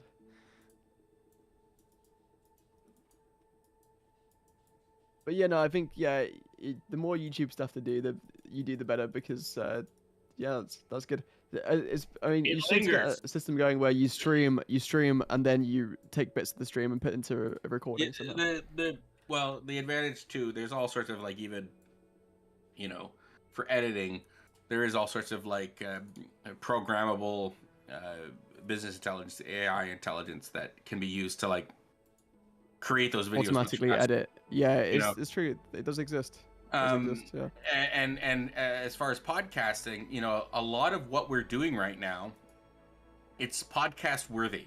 Right, it's having a good conversation. Now, I mean, if you're gonna do a YouTube video, you might as well just do it at the same time, right? Like, and not call it really a podcast. Well, it's the time issue, is that you can't get everyone always together to do it. But if you can figure out a way that you can have that you're doing a stream, that you can have that you are creating some podcastable content, and that you can have that you have some editable content, all coming from one thing. Like, yeah, that's not so much multitasking as taking the same cow and slicing it a few different ways. That's all I'm kind of trying to say here.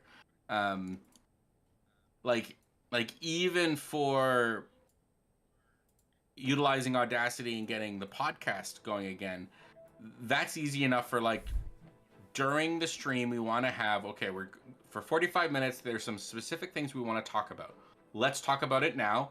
We start during the stream, our Audacity going, and we talk about that thing for the 45 seconds, and then 45 minutes, and then you stop the Audacity.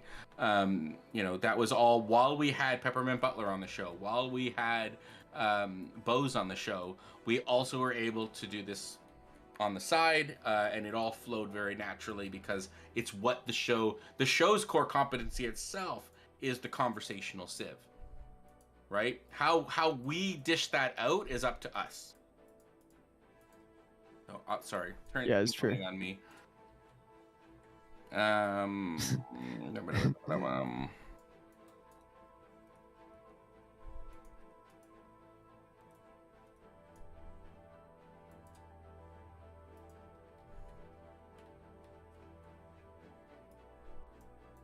Ooh, I gotta make my religion.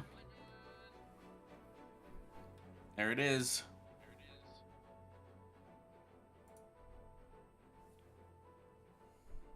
So I don't know if you guys know, the Traveler has evolved.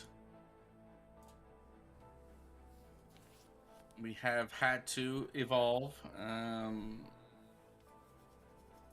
because the turtle no longer is a symbol. So we are now the frog.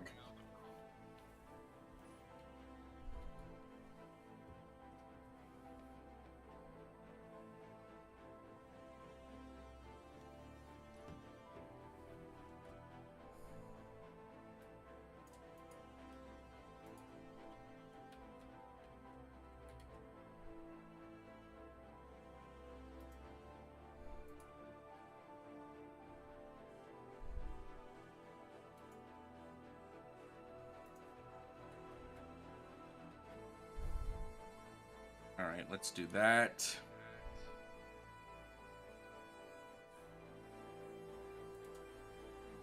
The Traveler is here.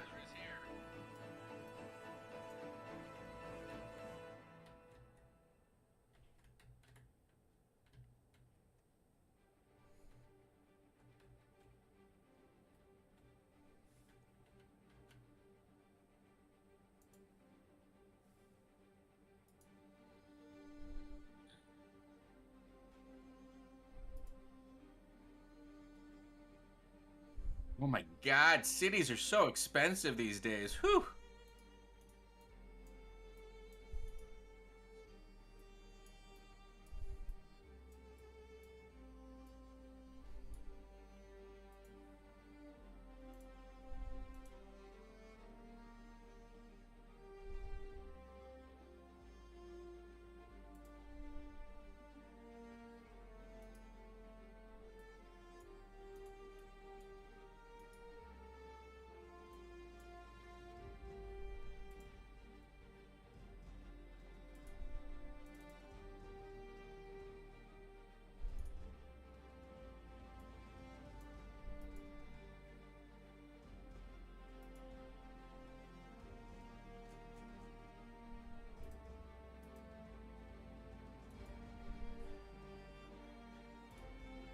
So weird changing my religion. I've had to like change the names of my cities. The themes have changed.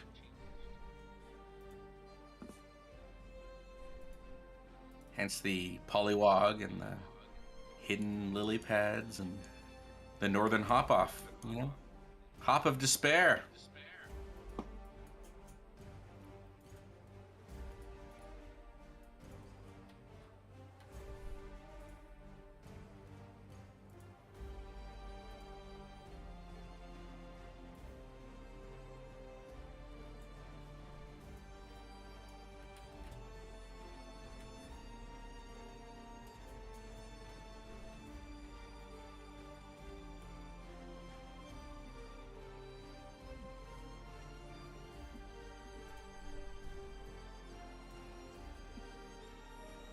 What's the symbol with the waves underneath like this the resource?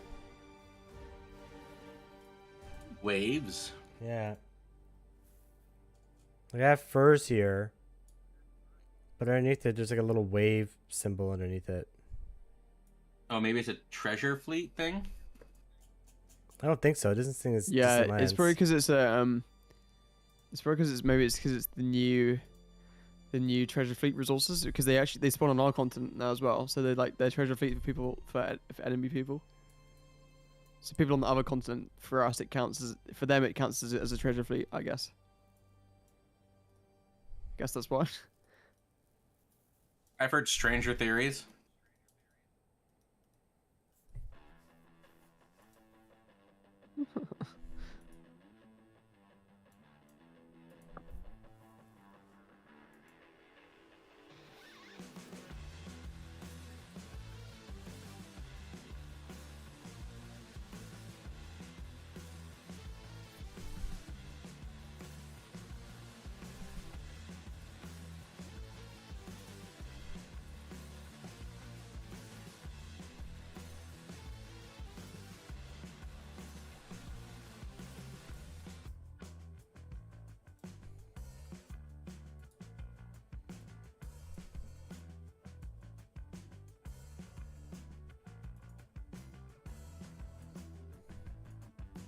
I've heard stranger theories.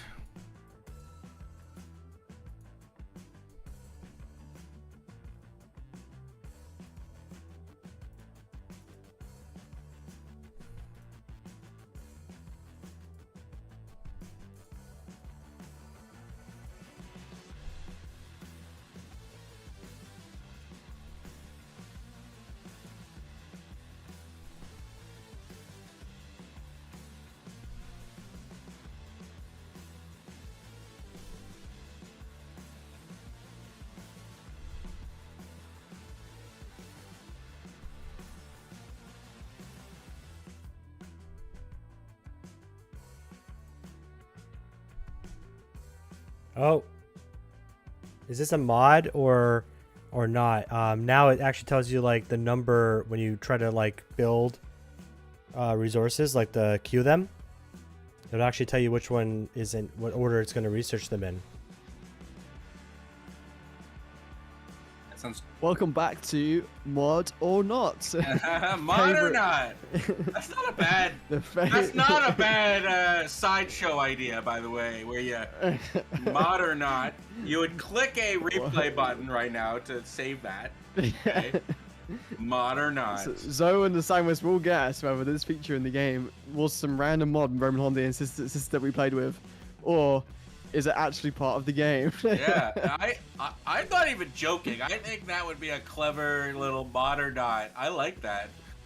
Is this a mod or not? And whenever that question's asked, Holiday, you know, you hit the replay to record the last, and then you answer the question. And I guess we can have like a, what do you think? I think it's not a mod. I think this is part of the game.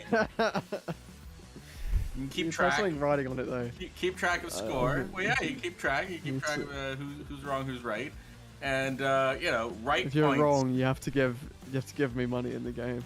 But you can only do that if you're in alliance, but still, you have to get an alliance with me and give me money. Can we give money now? You've always been able to gift money if you're in alliance, I believe. That's cool. Furs have that during a celebration. It gives you a bonus ability. That's a neat newer thing. Having resources that give you a bonus during celebration. So where exactly can you give money? Oh, I'm so stupid. No comment. No, so I was just annoyed because I moved my capital thinking it'd be a great decision. And like, to be fair, the place I moved to is not terrible, but I forgot I get 50% science in my capital as Ming. So I should have just kept it where it was because it was just that it was an OP city. Oh, I'm so annoyed. I guess the place I've moved is not too bad, but still.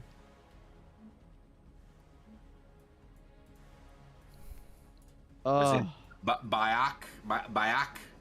Yeah, it was back 33 pop, and I moved it to Ying Tian 22 pop, but like just a far worse city with far like look how many buildings are in back. It's like it has like 1 million buildings.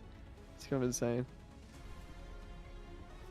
Insane in the membrane. Insane. Got no brain. Insane in the membrane.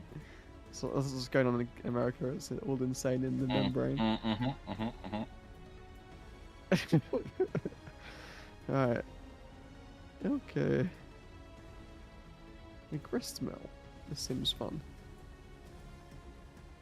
Who doesn't I want liked food. grist mill? Yeah, I mean, we were just so hungry here. We just keep eating, keep getting bigger. Like we just keep expanding. We're the best. And we just love food. We just keep growing as we keep expanding the population. We're gonna take over. We just eat. That's all we do. Just eat, man. Eating and eating. Yeah, we're gonna eat you next. No. It's like, I remember when I was young, it was like one of my greatest fears was being eaten by zombies, which is I was essentially. gonna say something worse, you know, like eaten being- by like your relatives or something. no, being eaten by people. You know, like, whew, you know, you don't want to be eaten by people. That's like true I watched democracy that scene. right there. Pure democracy. Pure democracy. I watched that scene again recently where like in World War Z the zombies climb over the wall, like they dog pile to get over the wall. Have you seen that scene? Yeah, I watched it again recently just because it came up on my YouTube. But I watched this and it's just, oh, what a good scene it is. Like, it's so many aspects to it, like the fact that there was the human kind of complacency, like stupidity, where, like they were singing so loud in it that caused it. It was like, why would you sing? And then also like, why would you not be like, why would you not think about that could happen? And then also, why would there not be like CCTV around the walls they could check? But whatever. But it's like the crazy thing, as soon as they get over the wall, how fast they are and how quickly they infect everything is kind of nuts. Oh, the scariest zombie innovation ever is the fast zombie. Definitely. Zombies are scary enough, all right, but like the fast zombie, forget about it. Man, that is just terrifying. This is a zombie that I feel like the fast zombie is more realistic as well, right? I feel like they would go quickly. Why not? If they've just been infected. The biggest hole in that scene actually wasn't that they were making music and causing the zombies to go in, because Brad Pitt's character like figured that out. The hole in that scene is the music's something that draw them in. There are helicopters flying around the wall, right?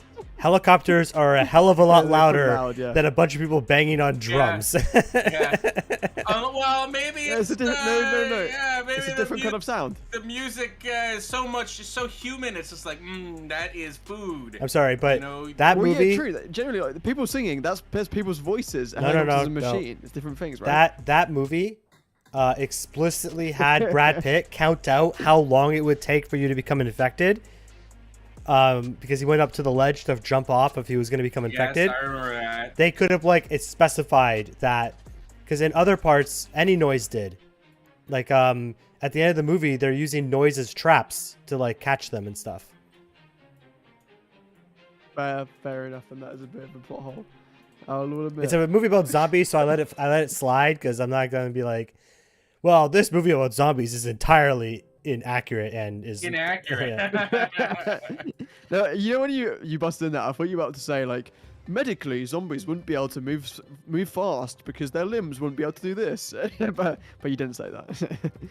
As a doctor, I can tell you that zombies. As a physician, I can certifiably say zombies would move at about with maximum 2 miles an hour. It's physically impossible. Yeah. Well, the craziest scene of that whole movie, though, I feel like it is the plane scene. You know, the scene where like Brad Pitt realizes that like the next kind of aisle, the next section of the plane, he looks over and like there was like one person who was a zombie in the toilet or something. It was in the elevator. It was the elevator to the cargo hold.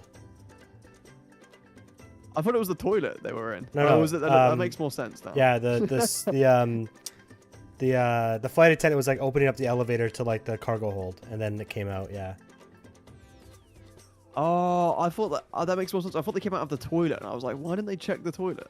And I saw the comment being like, why didn't they check the toilet? So it confirmed my belief. That scene was just to show in a very small area how quickly it could spread. Yeah, how like crazy it was, like because it took like a few minutes and like everyone was a zombie. What about the telescope time? They crash land in England. They took off from Israel. Why did it take that long for the zombie to cause a plane crash? No zombies. Yeah, they're meticulous sometimes. They wait. They bide their time. I forget they go to England. Yeah, that's crazy. I tell you, man, I can look for plot holes everywhere, man. I know the plot holes. Like, I really like that English zombie movie, the 28 Days Later series. I like that. That's so good. It's by think Danny Boyle, right? Danny Boyle's great. And I'm very likely wrong about this, but I think it was the UK that introduced the world to the terror that is the fast zombie, because it was in 28 Days Later was like the first fast zombie. Where like, what? These guys are running and they're coughing up on you. They're not trying to eat you. They're trying to fucking vomit. Sorry, I swore there, but like, oh my god, that was terrifying. I don't want to. Like, zombies are bad enough, but this zombie doesn't want to bite you. It wants to vomit blood into your mouth. That is so much worse. It's one of those films that I know so much about, but I've never actually watched it. I need to like go and watch it because I know so much about like Danny Boyle and like other things. He did like, I'm pretty sure Danny Boyle did like the 2012 Olympic opening ceremony. Have you ever watched it? Have anyone watched that? That was good. On my list. It was great things. We had many, like Rowan Atkinson, and like many good things happened in that. I mean, like, no matter what how you chop it, zombie movies will always have like plot holes because like it's like a supernatural phenomenon, right? That you're kind of talking about. So it's a supernatural phenomenon, but like the idea, there's so many things in it that you know, the idea of human hunger and just depleting all of your resources, the idea of like, you know, what if we didn't have our intelligence, you know, like, I don't know, there's so many things about the genre that is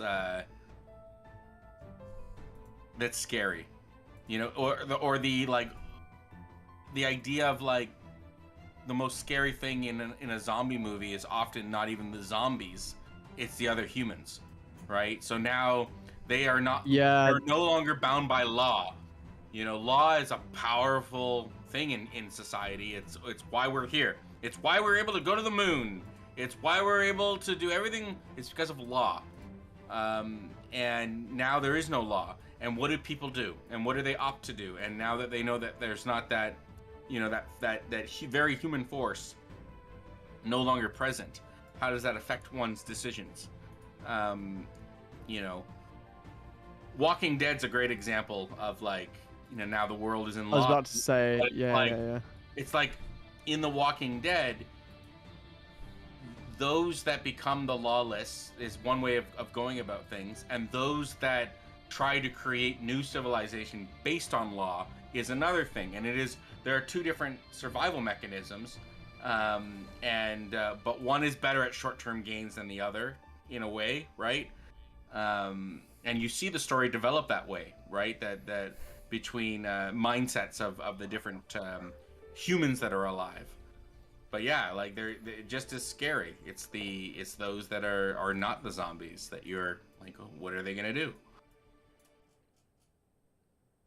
I'm now watching the new season of The Last of Us, and very, very similar. You know, who's more scary? And it's like in this case, there's lots of. I didn't actually play the game, and I actually really want to now. But like, who is more scary? The evolving fungus, who have figured out how to use eyeballs and stuff like that, or the evolving humans? And amongst the humans, those that are obeying the rules, you have those that are forming the community-based ones, and those that are forming the military-based ones. Which is more scary?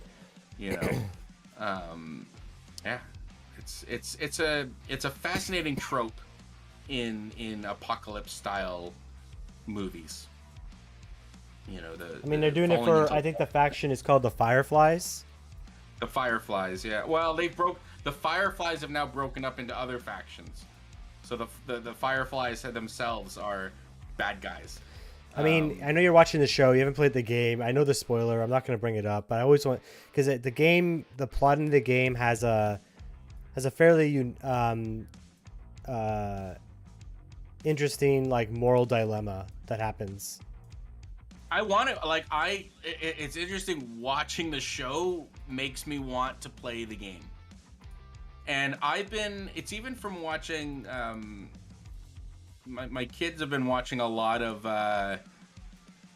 what's it, Poppy Time and Five Nights at Freddy's, and like these, like, you know, it's like people playing these mystery horror games where you're like walking around and like trying to solve a mystery. Oh, Five Nights at Freddy's is spooky. I'm like kind of like, I remember playing Silent Hill and being like, this was like awesome. Like it unlike like Resident Evil, was just like, oh, zombie apocalypse. Like, no, this is like jump scare. This is like, you know, this is like the you know, drawn this is out, like jump scare. It is. It's essentially like that sort of jump scare, like mystery, like what. And like I've played a couple games like that, the horror genre. Like even just one I played like a demo for.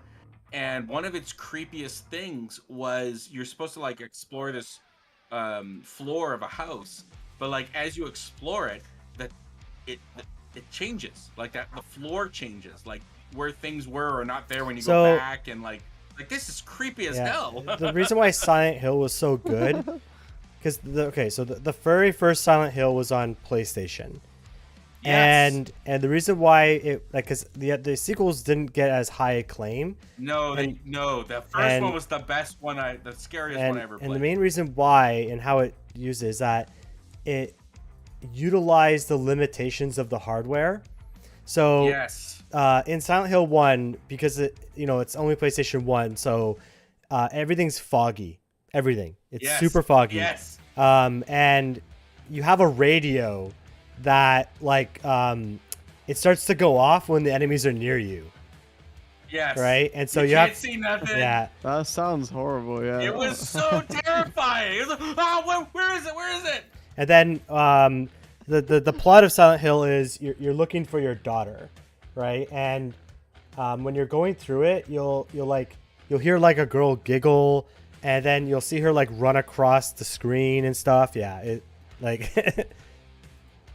It was so, and like you described it perfectly, Nystagmus, that like, yeah, like it was PlayStation, it was low tech, and it was just that freaking radio, the hand radio you had. There was just like, I think it was just supposed to be a normal radio, but like it went all staticky when there was something nearby, and you're like, what the hell? There's like fog everywhere, so you can't really see anything quite clearly. But it created this terror and suspense that was just really well done. Man, PlayStation 1 had some amazing games in it. Even Final Fantasy 7. I still can't believe you're like, oh, that's not a good one. Like that's like literally like widely believed to be the best Final Fantasy game. Hey! I'm not saying it's a bad one. I'm just saying that for me, it's like Final Fantasy 6, then Final Fantasy 7, or actually probably Final Fantasy 6, Final Fantasy 1, Final Fantasy 7. Those would be my. It just the first one was just so amazingly ahead of its time. Like it defined the Final Fantasy genre, right? But like its simplicity, just awesome. So how about this? I wear T-shirts with. I'll be like the enlightened centrist on it. I think that the enemy, the bad guy in Final Fantasy VI, was better than Sephiroth. Right, so I think That's fair. Yeah, I think There you Kefka. go. I think Kefka is a better bad guy because he's basically Joker. And he kind of looks like the Joker too. And He does kind of look like the Joker. but I think that Final Fantasy VII, it used. Oh, I can't even say that. The problem I have with Japanese RPGs is that they use the same tropes all the time. And the number one they use that I really want them to stop using, every single time I pick up a new one to get know the game, they always use amnesia. Always. There's some character, it doesn't matter who, it could be a bad guy, it could be a good guy, it could be the main character, it could be a side character. Someone has amnesia and they don't know who they actually are. And so That's very interesting. in Final Fantasy VI, it was the girl that you first learn. And Terra? Yeah, and then in Final Fantasy, because she's actually like a demigod, and then in Final Fantasy VII, it's Cloud. Cloud doesn't have like a full memory of his like past, right? Right.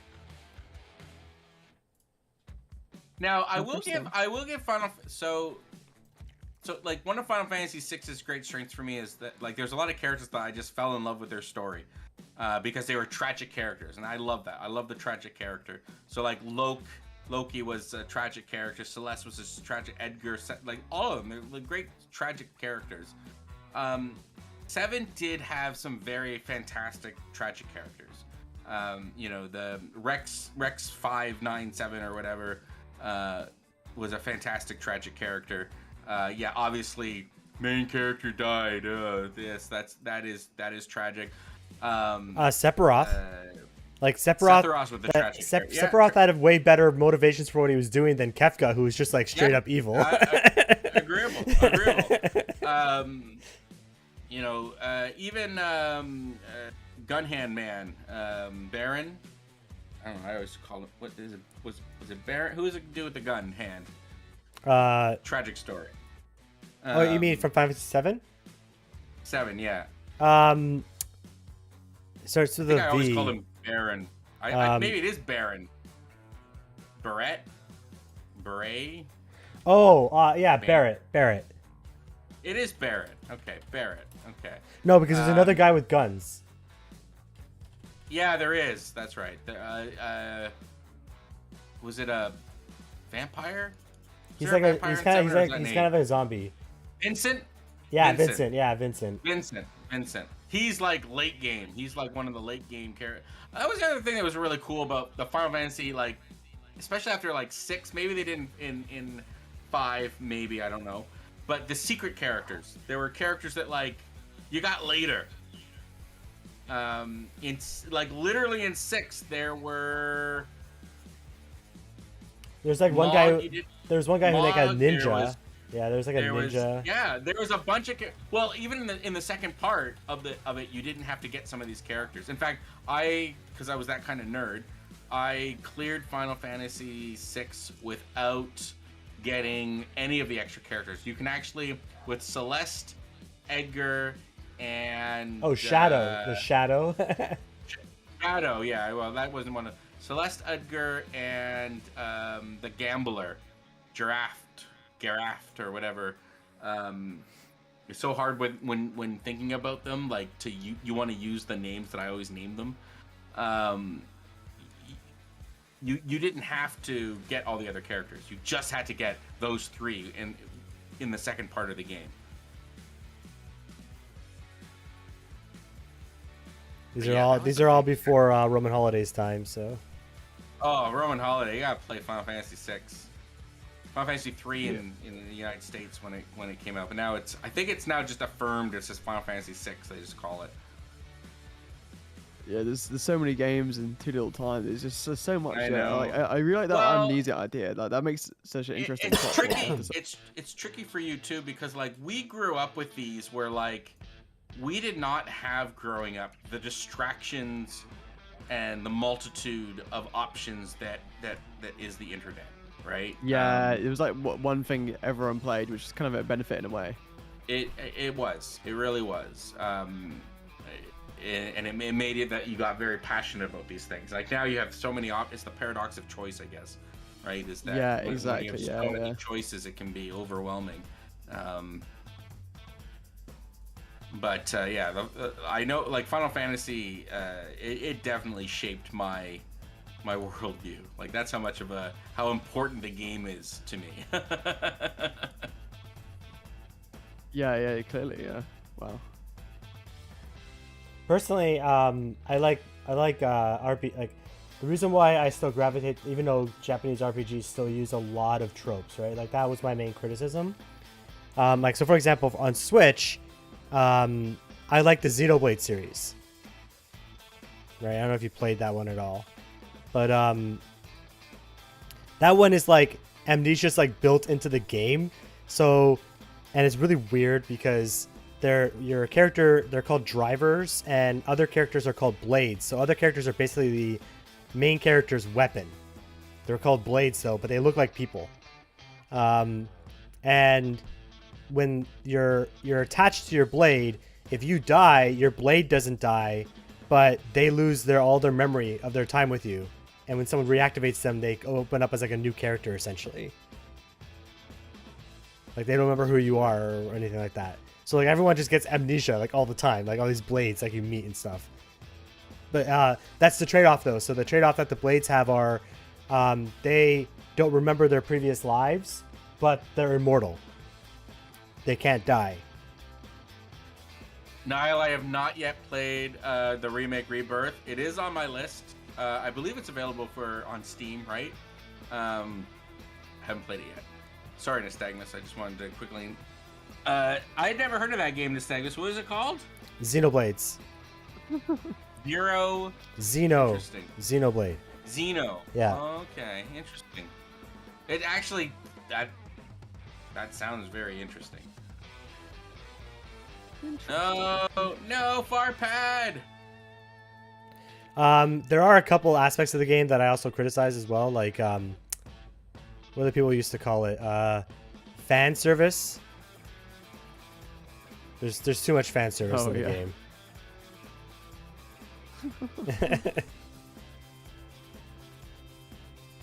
Kind of fan service. The character designs are like fairly provocative. Oh, okay. Oh.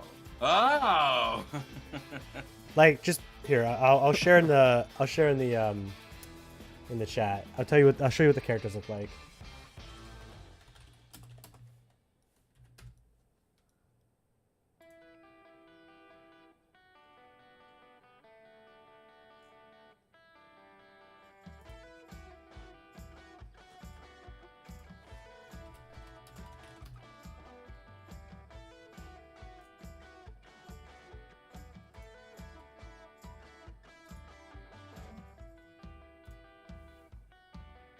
Okay, so I'll put it into our group chat here.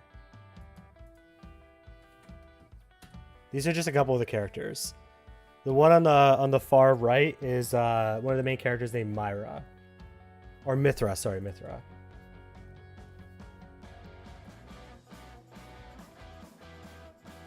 Classic character design. Well, if the fans like it, I guess it kind of works. Fair.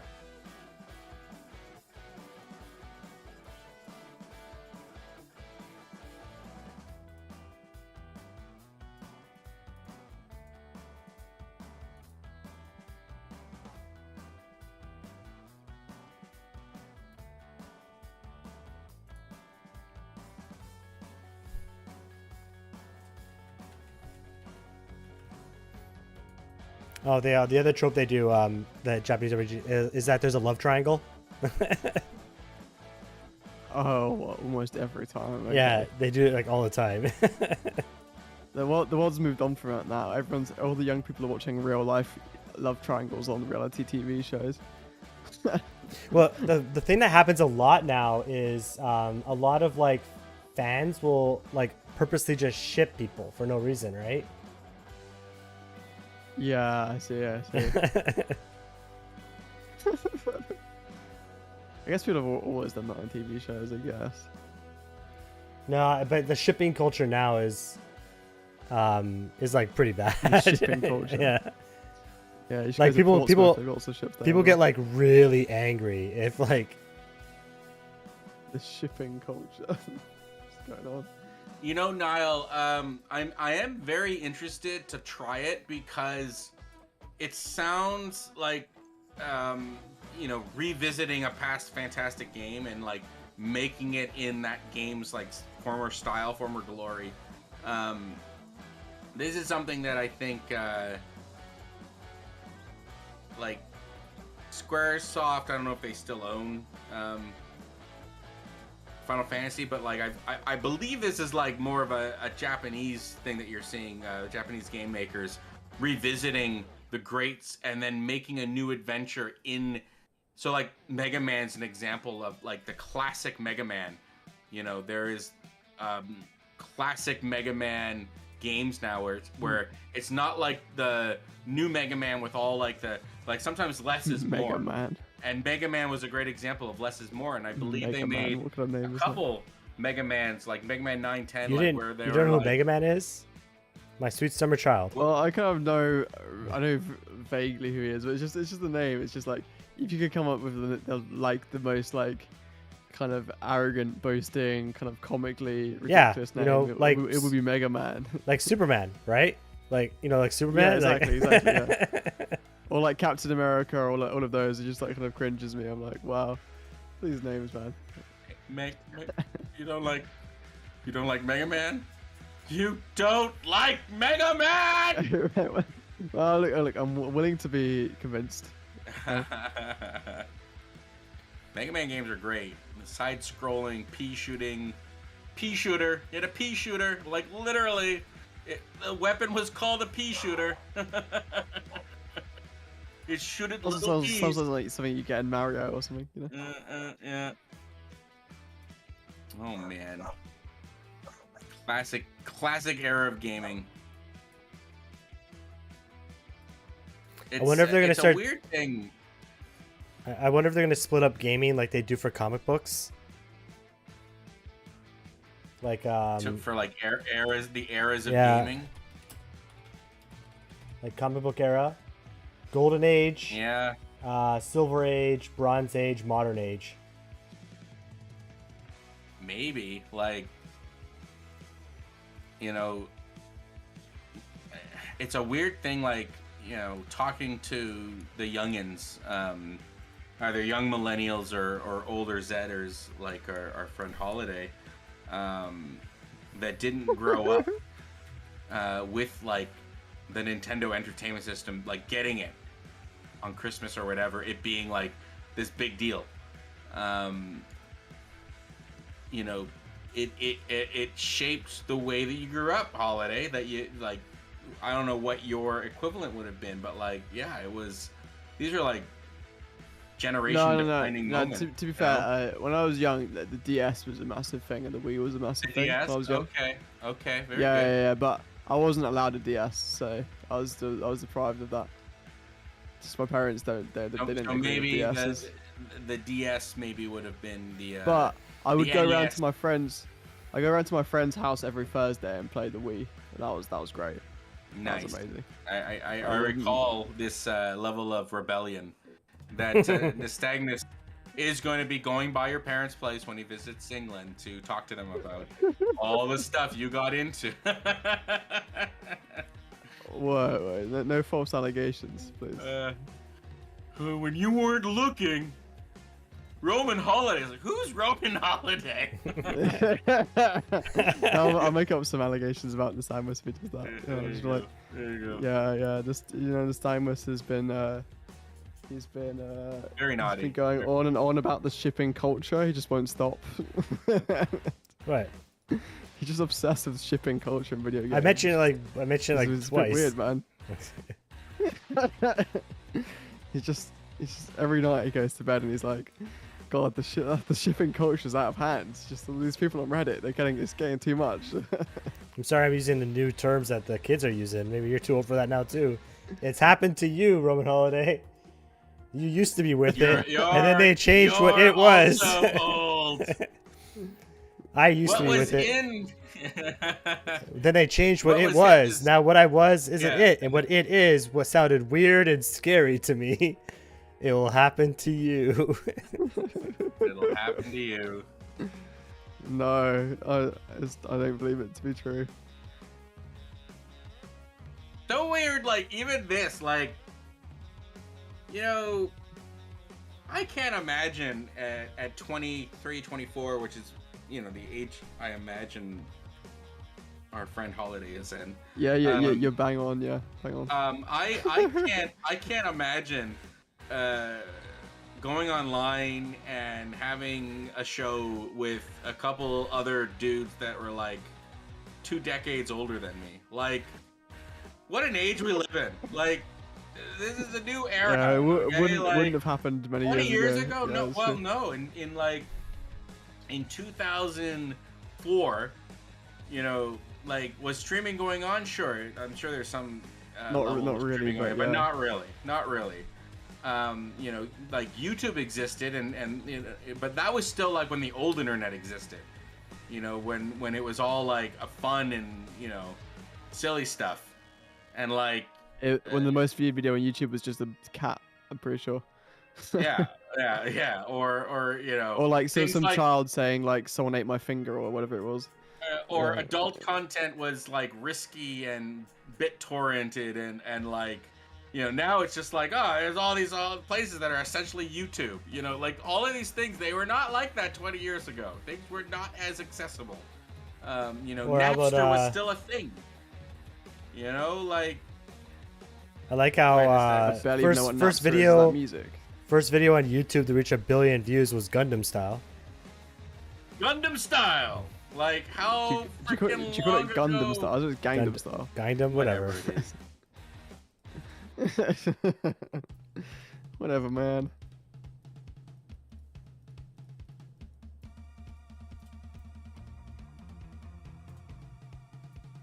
Yeah, I remember when they got 1 billion views, and now like everything has 1 billion views now. It's crazy. The world is a change. Yeah, now it's like freaking Baby Shark. Oh my god. Oh man. Well, Yeah, it's it definitely has 1 figuring billion out views. that rewatchability and what we'll get, like, So, you know. Samus, have you played lots of Baby Shark to your daughter? Yes, that's all I know about it. Oh Yeah, really? you- Oh, okay. You'll learn these things. You'll learn these Yeah, things. Oh my god, it's such an annoying song. I remember people would like just sing it to annoy you. Honestly, man. You know, Yeah. I know. The kids are addicted to that. I don't know how they like it so much. But The It's, duck song. It's repetitive and easy to do. Yeah, that's probably why. Isn't it like? Didn't they say? Someone was telling me this about like how children's TV nowadays, they literally, I think it was Unistan was probably literally like study like what makes the kids look at the screen for the longest period and like what keeps their attention for the longest period. It's crazy. Like they're literally coming up with like the most like brain rot content possible, where the kids can never not look at the screen. Yeah. And that's why you have all these tablet kids, right? We have a lot of Yeah, tablet. exactly. Just give them a tablet and they'll be satisfied. Yeah.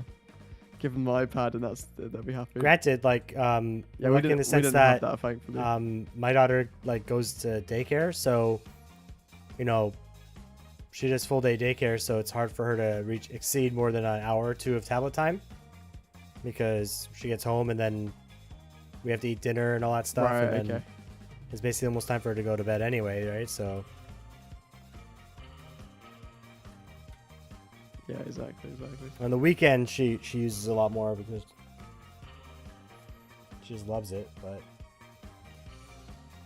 although it's not just children's shows. Like, I do think that personally, like, I'm watching like kid shows, because I remember the kid shows I used to watch, and then I watch them as adults, and I'm like, man, these shows suck.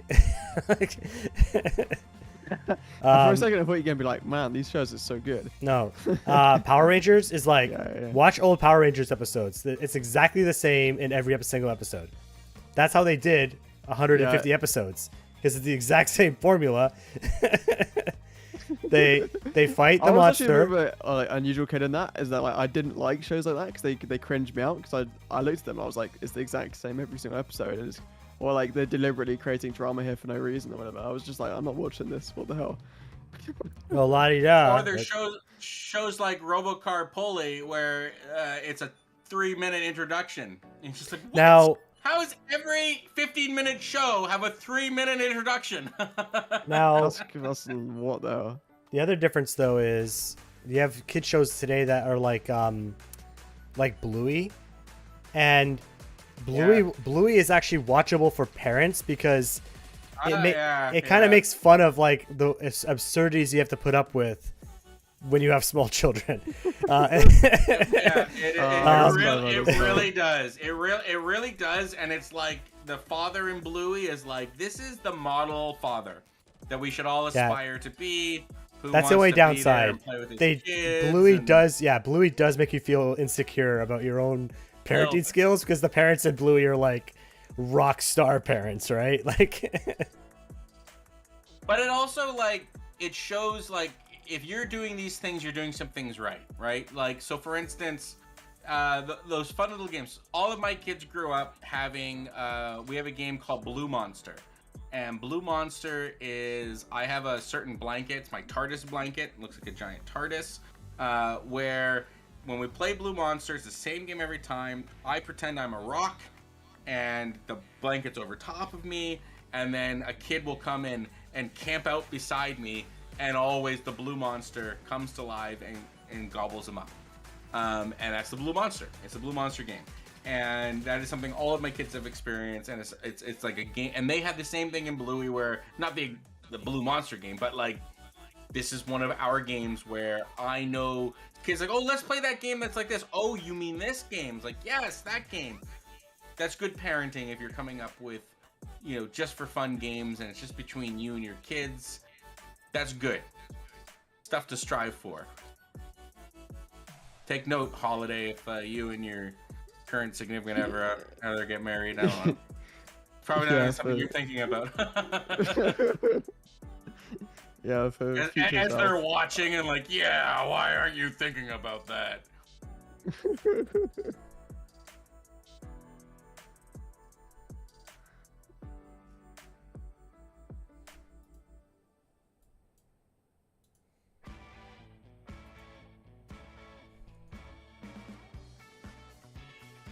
God, I put so much influence into. Actually, you know what? I agree. State just because they were destroying me. Yeah, I agree. RomanHoliday, when it comes to like Susie and City States, like it is kind of weird that like you can't like take it away from somebody. Yeah, because what happened to me, right, is I wasn't really thinking about it, and I look over onto the home continent, and the two City States, the cultural one and the scientific one, they were already being suzerained by both you two. And so I was like, well, even though I've got like 300 influence, I give up, because you'll get there quickly. So like, it's kind of dumb, because even though I had like a ton of influence, there'd be no point in me competing just because I clicked on it a few times later. Like, come on, man, so annoying.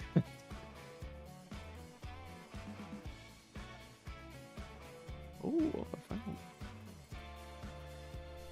He. Oh yes. Love a bit of tea. Yeah, I found a city state. Open But your, I couldn't convert it to my religion because doing open they borders. didn't have any districts or something weird. Yeah, that's not ever good. Why don't they develop enough? Or like, is that the reason? Because their own, the city center doesn't work, and then it says put a valid district, but I guess they just don't have one, so I can't do that. I don't know. I mean, I could be wrong. I don't really do religion much in this game. I thought I'd do it this game though. You do need the proper district for the rural to do it, and yeah, I like so I was just in that situation with Hamiko, where it's like, okay, it's still red, so I can still convert. Like it's saying I can still, but it's like which one, which hex? It doesn't light up. It just says you can still convert something, because otherwise it would not light up, right? Like, okay, I don't know what I was supposed to convert, so I just moved them elsewhere. It is like 5 minutes too. Did you want to start winding down? Yes, it is. It is. We should definitely wrap up soon, or this turn, I would say. Yeah, sounds good to me. For Nile, Something, the kids are out of touch. It's the children who are wrong. It's the kids who are wrong. Yeah, am I so out of touch? No, the children who are wrong. Right. I love this round. I'm actually giving a run for the money for culture, so that's cool. I guess you can. Someone can save. Yeah. Everybody save. There's no reason to like not all save, to be honest. I don't want to like. Yeah. I don't want to. Right, I don't want to take up. I don't want to take up also hard gonna drive save. space with my horrible game. So. Be like 300 kilobytes. Yeah. All right.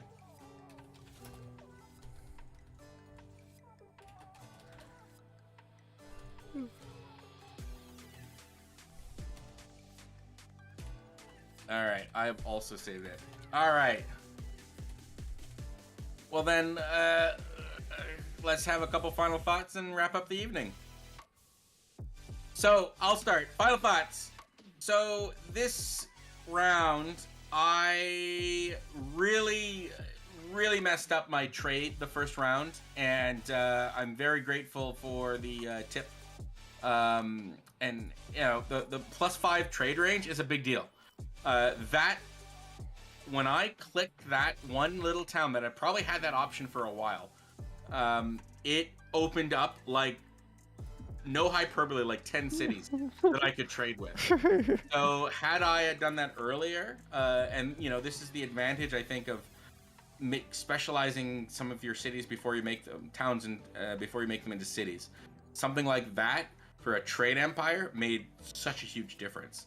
So that was a good lesson to be learned, and one that I'll definitely take advantage of moving forward, because the whole reason that this Civ does well in Antiquity normally is the amount of gold output they can get so quickly, and I couldn't do it. I had a bunch of merchants and I had nowhere to trade, and it was all because stuff was out of range. It wasn't because people weren't up for trade routes. So yeah, that was a really important lesson that I learned this round. Definitely getting better at as eras are ending or ages are ending, making sure you convert those city-states to your cause, you know, to keep them. That I did well. But yeah, I don't know, Maya and science, there's nothing going on there. I can't even, I actually liked it. I liked that we raced through and I was able to get a good amount of turns in the next age. So yeah. Nystagmus, final thoughts? I just didn't do well this game. I'm just gonna flat out play it. I gotta practice some of the basics again still. I lose focus on what like legacy pass I want to do. That's why I only got like 2 points, and so I guess I have to be a little more focused with what I want to try to get done, in terms of the game itself. But yeah, I had fun still. The Monday practice. Yep. Final thoughts, Holiday. Well, I think Ming are a terrible Civ. Don't know why I picked them. Just realized like you just don't get a bonus. I'm literally not playing with a bonus. Like you get 50% capital science in your capital. So I get like how much science per game from that? Like yeah, like 20 or 30 so science, perhaps.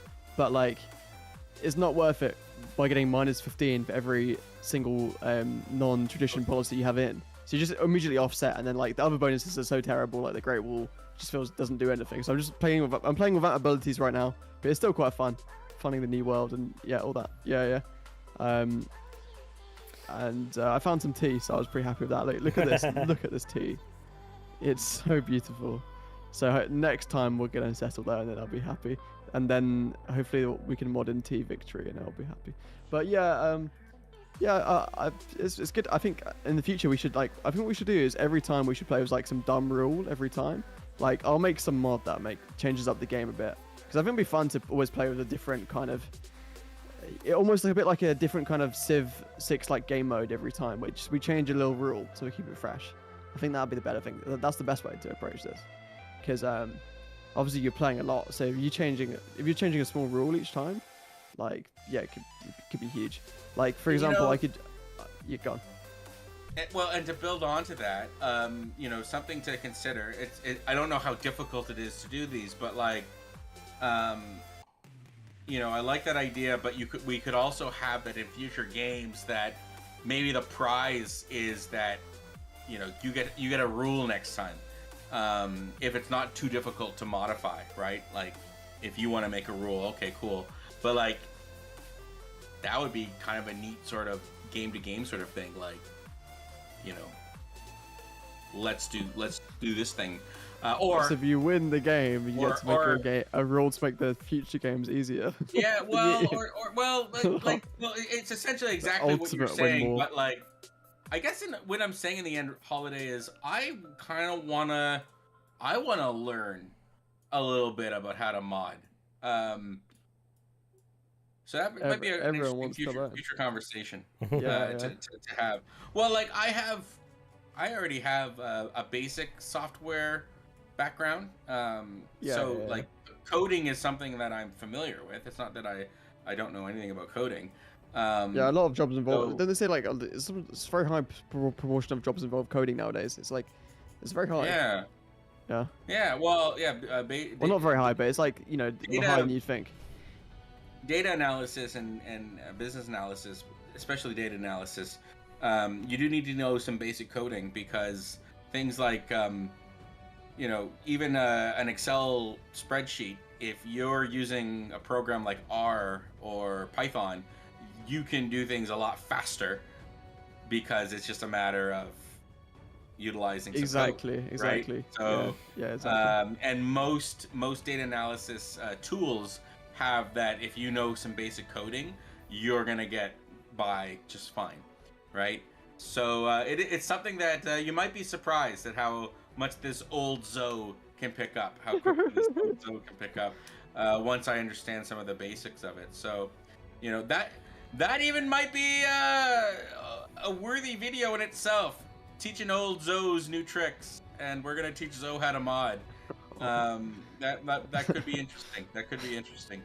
Not that I'm saying I'll obviously I could learn it on my own, but I think it'd be better having the young teach the old. Is always entertaining. But I like that. Go for it. Come up if you want to come up with an interesting thing like that. Go for it. I think if you can come up with something like that somehow involves a random wheel, it's a win.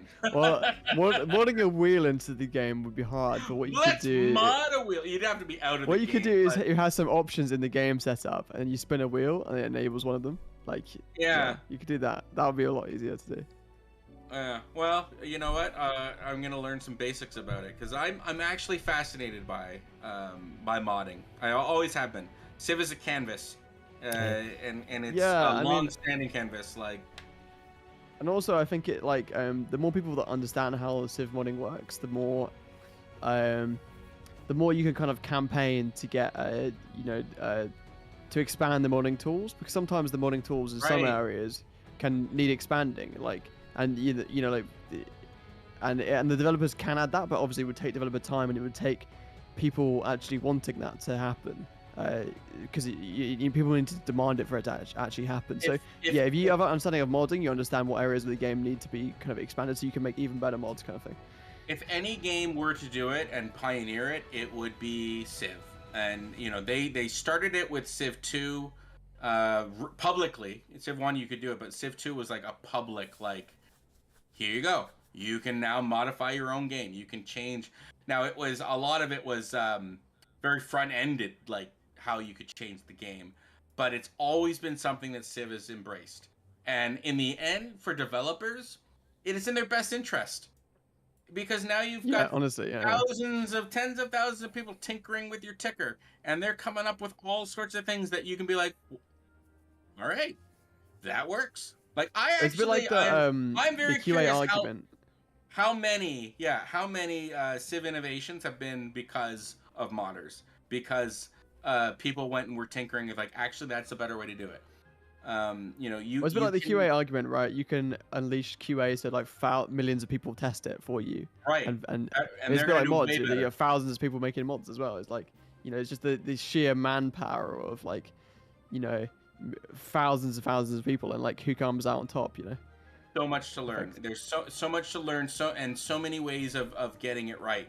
And I think companies that are doing it properly and embracing it you're gonna get ahead, right? So easier maybe with turn-based stuff than like a shooter game. Yeah, but even real-time definitely. strategy. StarCraft has been very good with the open modding, right? So there's all sorts of fun StarCraft mods. I didn't even know StarCraft was moddable, to be honest. StarCraft, well, at least the original That's pretty StarCraft. cool. I don't know about StarCraft 2. Age of Empires, though, I believe is moddable. Pretty sure. But StarCraft for sure, and Warcraft 3 was moddable. And all sorts of, like, there's a Civilization Warcraft 3 mod that is so much fun. Yeah, it is. It's not based on going and founding cities and stuff like that. It's like a lane-based combat mode where you have almost like Dota, where you have armies going against each other. But as you go, you're advancing technologies and I remember that being super fun. If we ever did like some looking at other stuff, Warcraft 3, playing some the Civilization. I don't even know. I'm certain they are still playing Civilization. That was like a really fun mini game that Warcraft 3 presented. Yeah, Warcraft 3 especially came up with some innovations, right? I believe Dota is because of Warcraft, right? That we even have games like Dota. The original Dota was Warcraft 3, pretty sure. But yeah, like the moddable real-time strategy games as well. All sorts of amazing creative innovations where people put so much energy into these that it's like, wow, this is a new fantastic game that I'm playing. So anyways, look at these conversations. We literally, that would be podcast worthy, looking at mods and their effects on even other games, and looking at some of the stuff people have made. So anyways, so what's the verdict on next week? Well, it's Mother's Day, and Nystagmus, if you're saying that you definitely would prefer it off, I'm my wife would probably prefer that I'm not streaming. So yeah. Does Holiday want to stream on his own? I guess. No, I'm good. I've got important stuff to prepare for that weekend anyway, so it's fine. So we'll take next week off, and then I guess if you're on vacation for the next 3 weeks, Nystagmus, we'll have to see what happens after that. Yeah. So just for everyone watching, it's gonna be off next week, but the week after that, I'm gone. I'm out of the country for a couple weeks. So I'll leave you in the hands of Zo and RomanHoliday. I won't be streaming tomorrow because I had to get a whole bunch of stuff before I actually leave the country done. So so not tomorrow, but the 12th. So we'll take next week off, but I'll stream on the 12th, which is the day after Sunday next week. Perfect. And so I'll stream on the 12th, and then I'll be gone for a couple weeks and back in June. And then just staying out in the Discord and find out when Raising Zozo and RomanHoliday are playing. Maybe if they find people to play with or not. But I'll be off in the background in Discord. All right, sounds good. Well, we'll figure it out. Niall, good to see you, buddy. It was actually today's stream. There's a couple shout outs that Val, haven't seen Val in a while, so it's good to see folk back on. Maybe a community game is in order in the near future. So, all right. Sounds good. Well, if that's it, folks. Yeah, I couldn't find anyone that we know playing Civ 7, so That's fine. I guess no raids today. But hope everyone has a good rest of your day. Everybody have a great day.